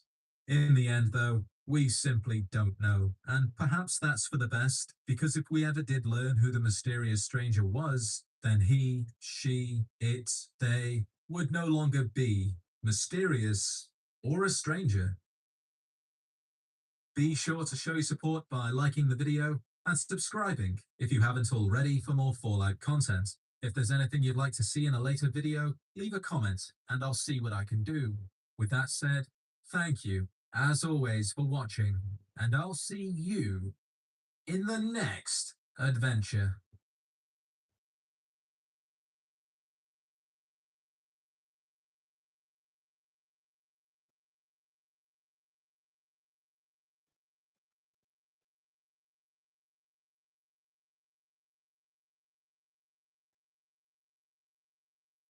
Ni hao, how's it going, guys? It's Nate here. And as many of you may recall, last month we briefly explored the new role of Chinese power armor in the Fallout franchise, and all of the downstream lore implications such a development carries.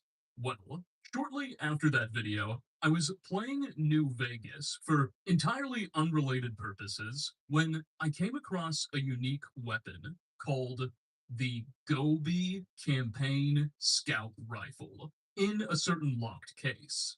The one-of-a-kind item boasts a unique desert camouflage and seems to be a reference to some sort of pre-war military campaign likely being waged by American forces in the Gobi Desert of China. What in the world? The one-two punch of coming across both of these strange details, one of which had evaded me for more than 15 years, got me thinking just how much lore in the Fallout universe truly exists on China. Thus, over the past month, I've spent a rather ungodly amount of time poring over the games and their files, including cut content and some unreleased canceled Fallout projects, gathering every reference I could find to the old People's Republic in an effort to paint the clearest picture yet of America's adversary and its position in the days before and shortly after the bombs fell. The results have been pretty exciting. I've uncovered some references to entire theaters of the Sino-American War that I've never seen before, apparent Chinese infiltration of some seriously prominent pre-war families, and even some interesting, possibly canon lore on a sabotage against the Hoover Dam, among many other things. It's kind of crazy. I've had a blast working on this and am eager to share my findings with the class. This video will follow our typical investigative structure. We'll be going in chronological order, game by game, in some cases canceled game by game, and picking apart every detail as they come. Our path will be marred by surprises and strange mysteries, but when all said and done, we'll assemble all the puzzle pieces together, and the story behind the universe's supposed great antagonist will become much clearer. Anyway, enough dilly-dallying, let's get started. Sit back, have your Mr. Handy fetch you a glass of ice-cold Nuka-Cola, and relax as we dive into the full story of Fallout's People's Republic. Released all the way back in 1997, Fallout 1 immediately laid the groundwork for the Sino-American War and its eventual nuclear escalation. Take a listen to the game's opening cinematic and monologue, narrated by Ron Perlman, which sets up the core themes behind the Great War. In the 21st century, war was still waged over the resources that could be acquired. Only this time, the spoils of war were also its weapons: petroleum and uranium. For these resources, China would invade Alaska, the US would annex Canada, and the European Commonwealth would dissolve into quarreling, bickering nation-states bent on controlling the last remaining resources on Earth. Now, aside from this monologue, Fallout 1 plays its cards pretty close to its chest regarding the nature of the Sino-American conflict, and indeed much of the pre-war world. Many of the universe's core themes and history wouldn't be fleshed out until later releases. Still, though, there are some interesting tidbits that we can glean. On the map near San Diego lies the Glow, an old subterranean laboratory once owned by West Tech, a major U.S. military contractor, which apparently was subjected to several direct hits by the Chinese at the onset of the Great War due to the significance of its research, which we learn about inside. Within the facility, we could find several notes and holodisks, as well as talk to the still-running supercomputer of a mainframe, which would reveal that this site was once one of the major locations studying the FEV, or Forced Evolutionary Virus, a biological agent capable of transforming ordinary humans into supermutants. The government had hoped that the FEV could be modified to create more obedient super soldiers, but the Great War interrupted that progress. Anyway, here we could acquire a holodisk simply titled FEV Research from the mainframe, which contained a very short timeline for the development of the Forced Evolutionary Virus, which references China. It's pretty short, so I'll just read the whole thing.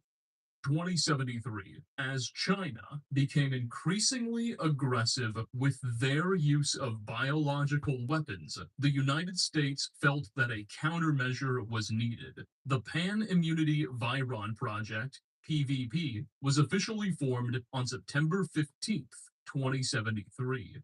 2075, it became clear that the best way to combat the newly created biological weapons was to alter uninfected DNA so that it was no longer susceptible to standard viral infection. 2076. Unforeseen side effects began surfacing in early 2076 with the PvP. Animal test subjects began showing an abnormal growth rate accompanied by increased brain activity. The US government took notice of these discoveries and, in the interests of national security, moved a team on site to secure and oversee the project, which was now dubbed the FEV, Forced Evolutionary Virus Project, unquote. So, according to this holodisk, the United States was originally motivated to create the FEV to serve as a countermeasure against suspected Chinese biological weapons, which were anticipated to be viral. Now, I'm getting somewhat ahead of myself here, and what I'm about to say should be taken with a grain of salt. But evidently, in Interplay Entertainment's original vision for the Fallout narrative, the Great War, the nuclear exchange that would destroy the world, was actually started by China, who did so in response to American FEV research. Which is kind of ironic, given that such research itself was a response to alleged Chinese provocations. In late 2023, in an interview with TKS Mantis, Tim Kaine, the original creator of the first Fallout game at Interplay, stated the following. We don't come across as good as the reason we got nuked is bio weapons were illegal. And somehow China found out we were doing FEV. And they're like, you have to stop it. And we went, okay. And all we did is move it. All we did is move Earth shattering. to the, What you just said. Really? Is that stuff people don't know? Well, people actually debate over who shot first. Like Oh, they do? solo thing. Oh, well, then I don't know. Who knows? It was probably some road name. Now, big caveat here, Tim Kaine ended up leaving Interplay in the early stages of Fallout 2's production, and later developers have since insisted that the real instigator of the Great War is unknown. Furthermore, the franchise is now in the hands of Bethesda anyway, and it's very possible that they may move in a different direction. The recent Fallout TV show heavily implies that that may be their intention.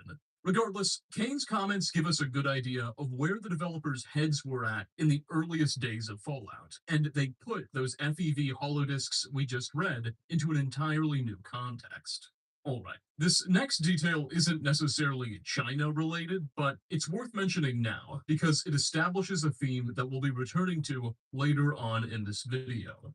Apparently, in the Fallout universe, the USSR survived up until the Great War. You see, when starting a new game in Fallout 1, while you can create your own character, the game actually offers you a number of pre-made characters you can play as instead, with custom stats and brief narratives attached to each of them. One of those characters is a woman named Natalia Dubrovsky. Her description reads as follows.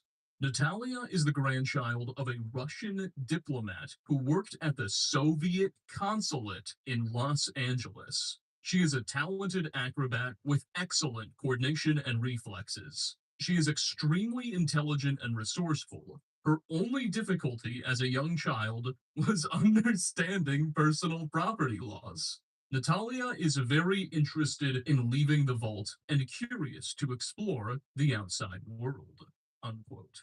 This pre-made character bio represents the first indication in the Fallout franchise that the Soviet Union survived up until the bombs fell in 2077. What implications this may have on the Sino-American War aren't yet obvious, though. It seems that America and the Union must have been at peace given the US's willingness to entertain a consulate in LA and grant protection to Soviet diplomats. But beyond that, there's little we know about this second communist superpower.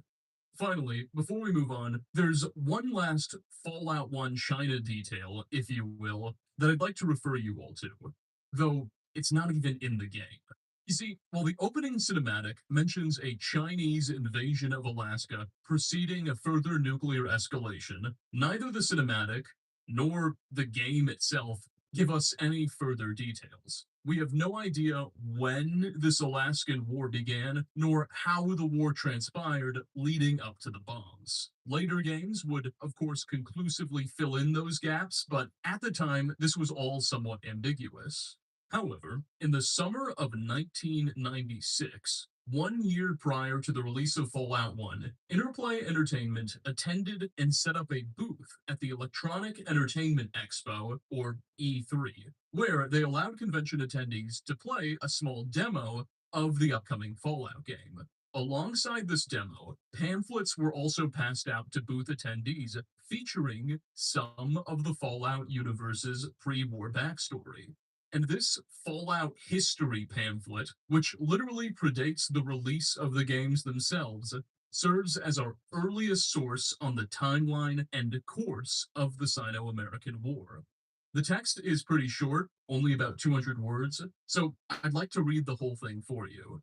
Quote, "The United Nations failed in 2052 as the planet's natural resources dried up, causing many smaller nations to go financially bankrupt and fail. Europe and the Middle East were cast into a long, drawn-out war over the few remaining productive oil fields. In 2060, the Middle Eastern oil fields run dry, ending the European War. In the winter of 2066, China attacks Alaska over what could be the last drops of oil in the world.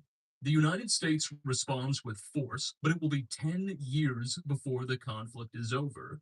In a desperate maneuver, both superpowers invade neighboring countries in an effort to bolster their dwindling resources.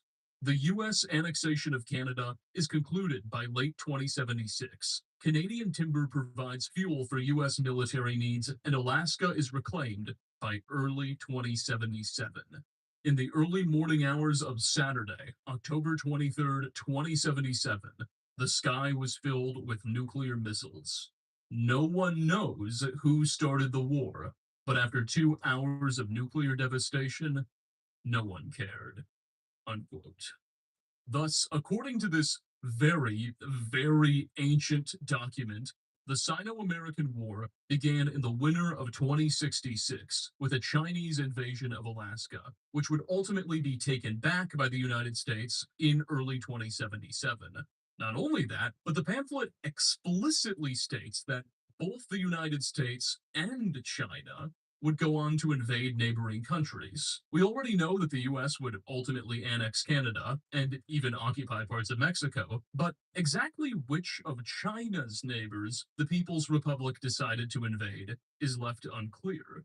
To China's north, both Mongolia and Russian Siberia, the latter of which in the Fallout universe is under the USSR's control, are both known to be extremely rich in fossil fuels, with Mongolia being plentiful in coal and Siberia abundant with oil and natural gas. So these are both possible targets, but also my own pure speculation. Once again, jumping the gun, but Fallout 4 suggests some Chinese presence in the Philippines as well, so perhaps that's one of the neighbors mentioned by the pamphlet. Despite the extraordinary antiquity of this source and its out-of-game contexts, future Fallout releases would pretty solidly affirm the dates and contents of the pamphlet. So all these dates and details are definitely worth keeping in mind as our investigation moves forward. Anyway, we're about all done with the China lore dropped by Fallout 1 and its affiliated material. Thankfully, the sequel, Fallout 2, released 1 year later in 1998, and it was much more willing to dive into the nitty-gritty of the Sino-American War and even gave us our first look at some Chinese remnants. But we'll get to them in good time. The big new faction introduced by Fallout 2 as the game's primary antagonist was the Enclave, deranged remnants of the old US government who survived the Great War by hiding out in a network of secret bases and bunkers while abandoning the nation to its fate. During the events of Fallout 2, we learned that the Enclave is re-emerging, and their forces are behind a recent string of disappearances, really kidnappings of wastelanders that their scientists are using for devious experimentation. Recent victims include the entire population of our player character, the Chosen One's home village. And at the climax of the game, we'll journey to the Enclave's de facto capital, the Poseidon Energy oil rig, about 175 miles off the coast of San Francisco, where we'll be tasked with liberating the captives and destroying the site. Well, funnily enough, while we're wandering around the deep sea oil platform, we can actually just stumble into the office of the Enclave's president, an unremarkable, nervous man named Rick Richardson. In our dialogue with him, President Richardson will give us a somewhat stereotypically villainous monologue, explaining the Enclave's grand plans to cleanse the wasteland of those exposed to radiation in order to give his forces room to retake the continent and restore the Republic, as he puts it. However, over the course of this conversation, the president will also say a few words about the Great War and the events leading up to it, suggesting that the United States was winning its conflict with China until the Reds flipped the table over. Take a listen. I'm the elected representative of the people. The United States does still exist. God bless us, everyone. We've just had to adapt in order to survive after the war. You really don't know, do you? Let me tell you about mankind's salvation. A little history first. There was a great war, long before we were born. Our gallant soldiers fought from the Yukon to the Yangtze. We were winning too, and then those damn Reds launched. We barely got our birds up. Well, no, it didn't. But at least it knocked the damn Red Menace back into the Stone Age. Well, no, not quite. You see, we had planned ahead. We were ready. Okay, this is a short quote, but there's a bit to unpack. For one, Richardson's phrasing of from the Yukon to the Yangtze seems to be our first direct in-game suggestion of an American invasion of the Chinese mainland shortly before the bombs fell. Previously, the Fallout 1 marketing pamphlet suggested this, but now we're finally hearing about it from the games themselves. The Yangtze, or Yangtze, as some people have told me it's pronounced, frankly, I don't know the difference, I can't even pronounce English words, man, is the longest river in China, and many of the country's largest cities are located on its banks, including Shanghai, Nanjing, Wuhan, and many others. Richardson's dialogue makes it unclear whether the United States simply fought its way from the north all the way to the river, which would frankly be such an insane feat that it would challenge credulity, or, if more likely, the United States was trying to secure parts of the river from the ocean itself, perhaps trying to split China in half by taking over its principal waterway in the cities of Shanghai and Nanjing. A similar strategy was also famously employed by the Federal Army during the American Civil War with the Mississippi River.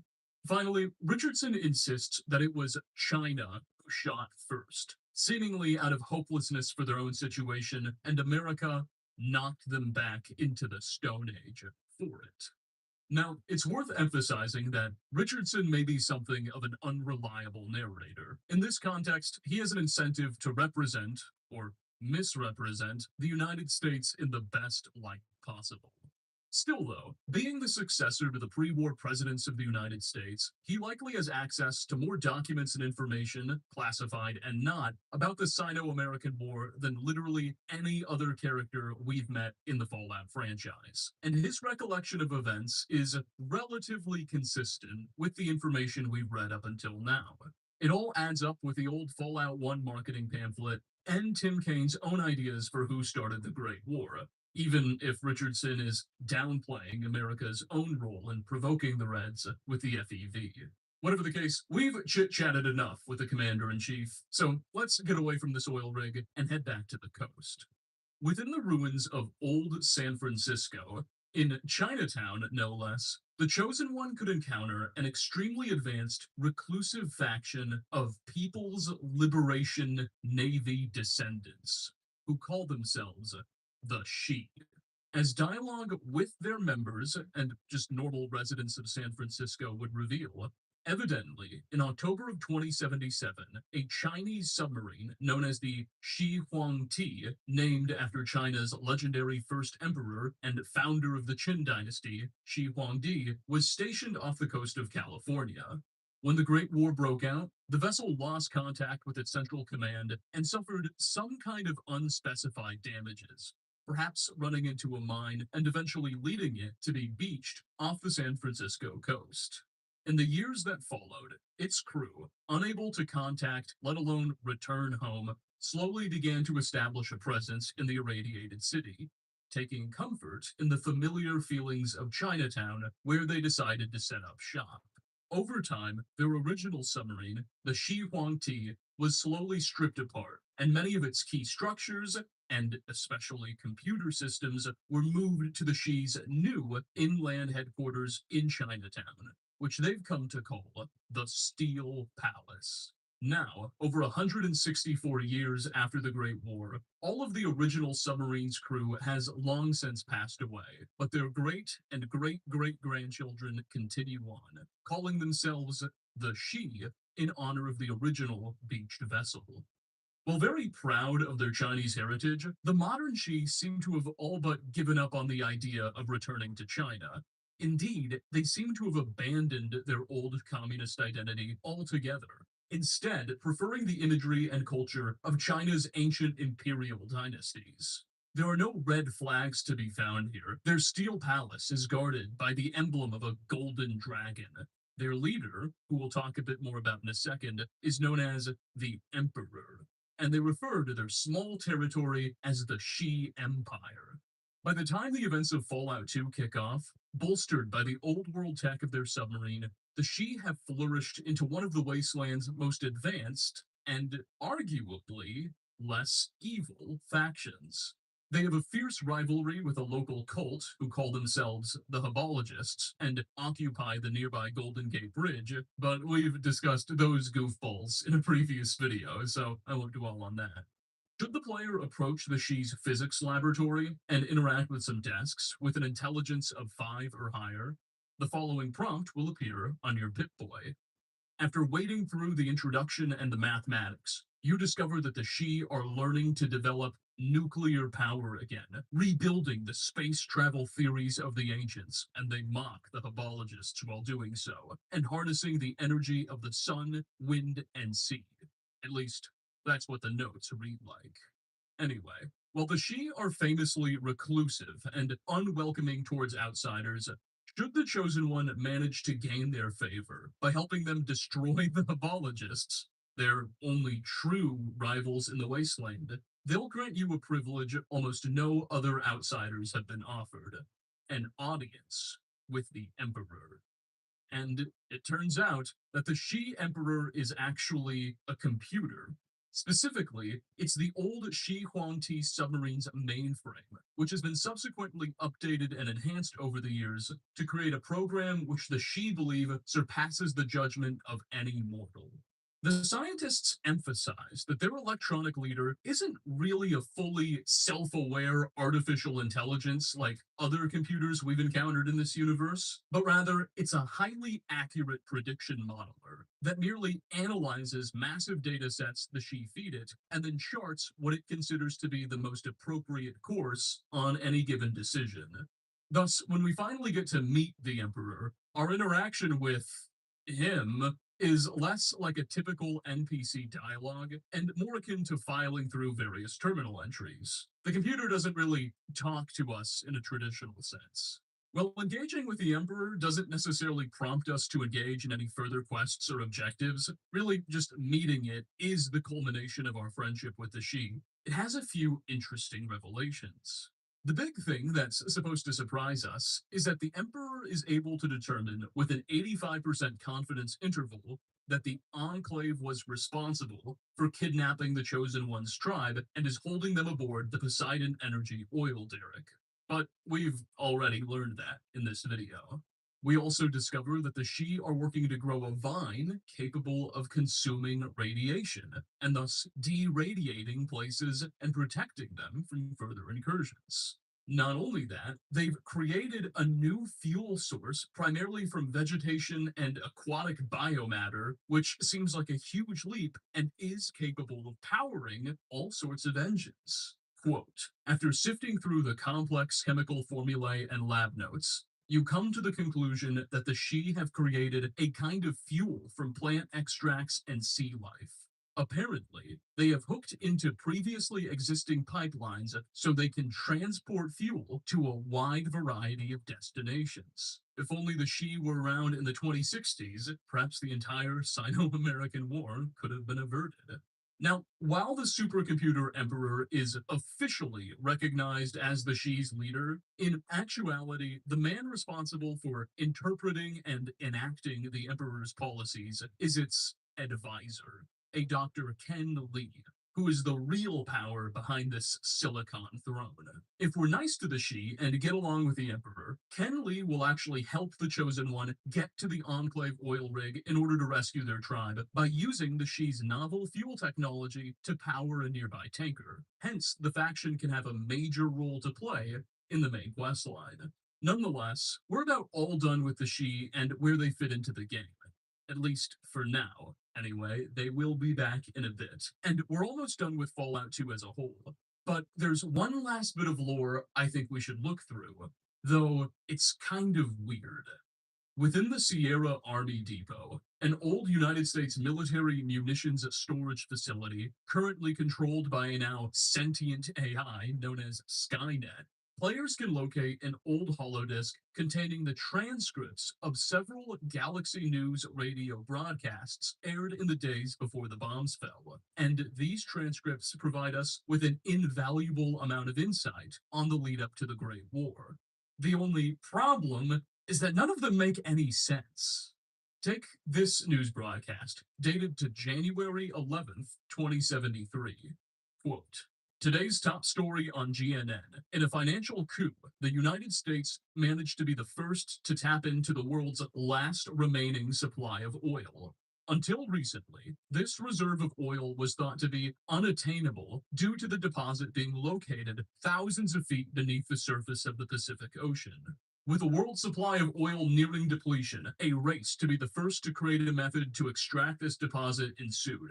We at GNN are proud to announce that the U.S. is the first to do so and thus claim the oil as property of the United States. Way to go, U.S. China cries foul as news of the success circulates around the globe. According to President Qin of China, their drilling platform project was scheduled for completion months before the U.S. project. However, the Chinese platform had a string of unfortunate accidents, delaying their project significantly. President Qin is also quoted in saying that he has definitive proof that the U.S. was behind the sabotage of their oil platform, and formally requests that an international panel be appointed to investigate.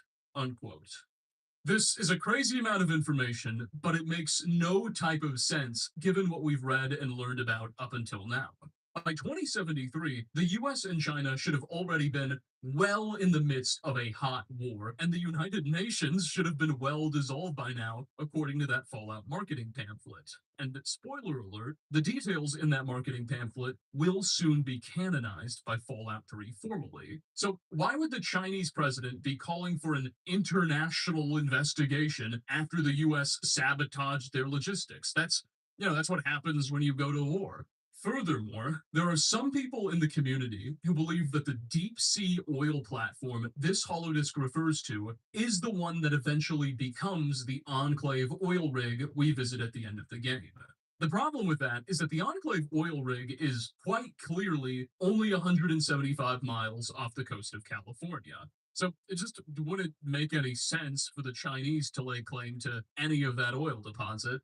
And finally, a genuinely interesting detail is that the tape refers to the Chinese president, a President Qin, which is the first time a pre-war leader of China has been mentioned by name. However, as we'll continue to discuss, these news transcripts seem very unreliable.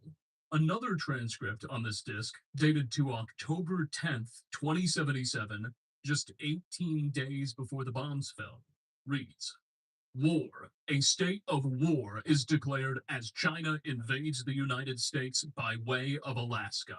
Protests by the U.S. fall on deaf ears as the UN Council chooses to ignore this blatant act of aggression.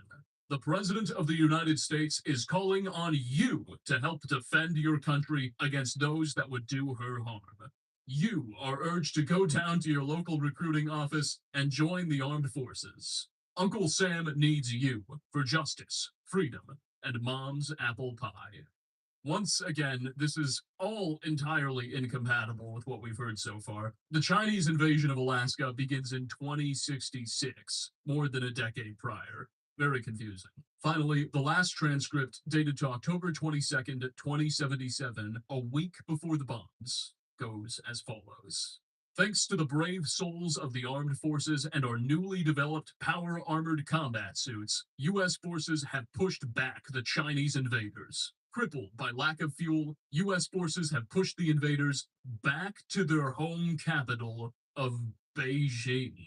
Unquote. Huh? Do you mean to tell me in the matter of 12 days, the Chinese invaded Alaska and the US was able to push them back to Beijing? This is all just insanely goofy. And again, virtually everything in this holodisc has been contradicted not only by pamphlets, but by later lore. Thus, the general consensus in the community is that this GNN transcript series from the Sierra Army Depot is a sort of non-canon fluke by Interplay, written by someone on the team who forgot to read the design documents. And later comments by the developers have somewhat confirmed this.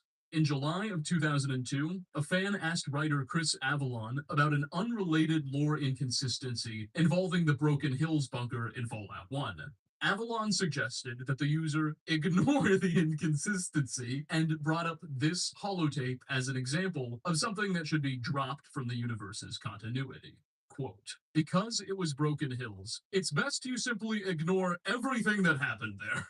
There are no talking plants, no old ghouls' homes, no treasure hunter, no ghoul getting run over, no scorpion intelligence experiments, etc., etc. Same with some aspects of the Sierra Army Depot. The news holodisc, Skynet's name, etc., etc." Unquote. So clearly, not even the writers themselves are happy with these GNN broadcasts. So I think we should take their advice and just ignore them for the time being. Although, later on in this video, we will see a couple of themes described by these documents, particularly related to alleged American sabotage of a Chinese oil drilling platform, reappear and be canonized, though in quite a different context. Regardless, we've explored just about all of the China lore there is to find in Fallout 2. However, as fans of the channel can already probably anticipate, before we're ready to move on to Fallout 3 lore, there are some extra bits of Fallout material which warrant a look. The Fallout Bible is a collection of documents, timelines, and Q&As organized primarily by Fallout 2 writer Chris Avalon shortly after the game's release in early 2000 through 2001. We've talked about this text a few times recently on the channel. It keeps coming up, but in case you're unfamiliar, the idea was to try and consolidate the universe's lore and address many community questions as well as in-game contradictions in preparation for future Fallout releases. Book 2 of the Fallout Bible features a rather lengthy section titled Timeline Repair, where Avalon lays out what he describes as a draft of the Fallout timeline. The timeline is quite massive, with dates ranging from the year 2051 all the way to 2242. And Avalon insists that this is, again, just a draft subject to change as the community identifies contradictions and inconsistencies within it. But I'd like to share all of the China-related bulletins on this document anyway, because I think they're pretty enlightening. Quote, "Spring 2066. As the fuel resources dry up across the globe, China's fossil fuel dependency causes an energy crisis in the nation. China, bordering on collapse, becomes more aggressive in its trade talks with the United States. Unwilling to export oil to China, talks between the United States and China break down. Winter 2066. In the winter of 2066, China invades Alaska. The Anchorage front line becomes a true battleground. 2067. The first suit of power armor is deployed in Alaska. While lacking the full mobility of future versions, this power armor is incredibly effective against Chinese tanks and infantry. Its ability to carry heavy ordnance becomes key in various localized conflicts, and it has the power to destroy entire towns without endangering the wearer. China rushes to create its own versions, but they are many years behind the United States. September 2073. As China becomes increasingly aggressive with their use of biological weapons, the United States government felt that a countermeasure was needed. The Pan Immunity Viron Project, PVP, is officially formed and plans are made to begin experiments at the West Tech Research Facility in Southern California. 2074. Contrary to their claims of only seeking to retake Alaska from the Reds, American power armor units, infantry, and mechanized divisions are deployed to China, but they become bogged down on the mainland, putting a further drain on American resources and supply lines. June 2076. Power armor prototype completed, resulting in the power armor players find in Fallout 1. This is the pinnacle of power armor technology before the Great War. Many of these units are sent to China, and they begin to carve a swath through the Chinese forces. The Chinese resources are strained to the breaking point, and the supply lines from the nations China has annexed begin to break down. January 2077. Alaska is reclaimed and the Anchorage front line is again held by the Americans. Finally, October 2077. Bombs are launched. Who struck first is unknown, and it is not even known if the bombs came from China or America. Air raid sirens sound, but very few people go into the vaults, thinking this is a false alarm. Vaults are sealed, unquote. So this Fallout Bible timeline both affirms the one given to us by the 1996 E3 pamphlet and expands upon it in some pretty major ways. Not only was China pushed out of Alaska in early 2077, but the US was actively invading China as early as 2074 and carving a swath through their forces. It seems that President Richardson's assessment that the US was winning may not have been entirely inaccurate. Now, I've stressed this before, but despite its name, the Fallout Bible is not scripture. Since Bethesda's acquisition of the IP in the mid-2000s, all non-game textual sources are subject to some serious skepticism. That said, Bethesda has made a habit of drawing upon the Bible and other technically non-canon textual interplay works in their own lore. And as we'll soon see, in this case, Bethesda does seem to have adopted Avalon's timeline, at least in relation to its presentation of the Sino-American War and the war's course, as the official story. Finally, later on in the 5th book of the Fallout Bible, Avalon includes a small Q&A he had with a user from Dublin, Ireland. One of the user's questions was, quote, what happened to the rest of the world, Europe, China, Russia, etc., to which Avalon responded. This is a long answer, and I don't have it all together yet. Maybe in a future update, but not anytime soon. I will say that there were some US military units stranded in China when the big one happened, unquote. Thus, Avalon invites us to consider that just like how there are some Chinese remnants in the United States, mostly former naval and intelligence assets, the United States had men of its own behind the People's Republic's lines. And these weren't just spies or ship crews, but likely well-armored, well-supplied, and well-trained military divisions, whose post-war status remains ambiguous.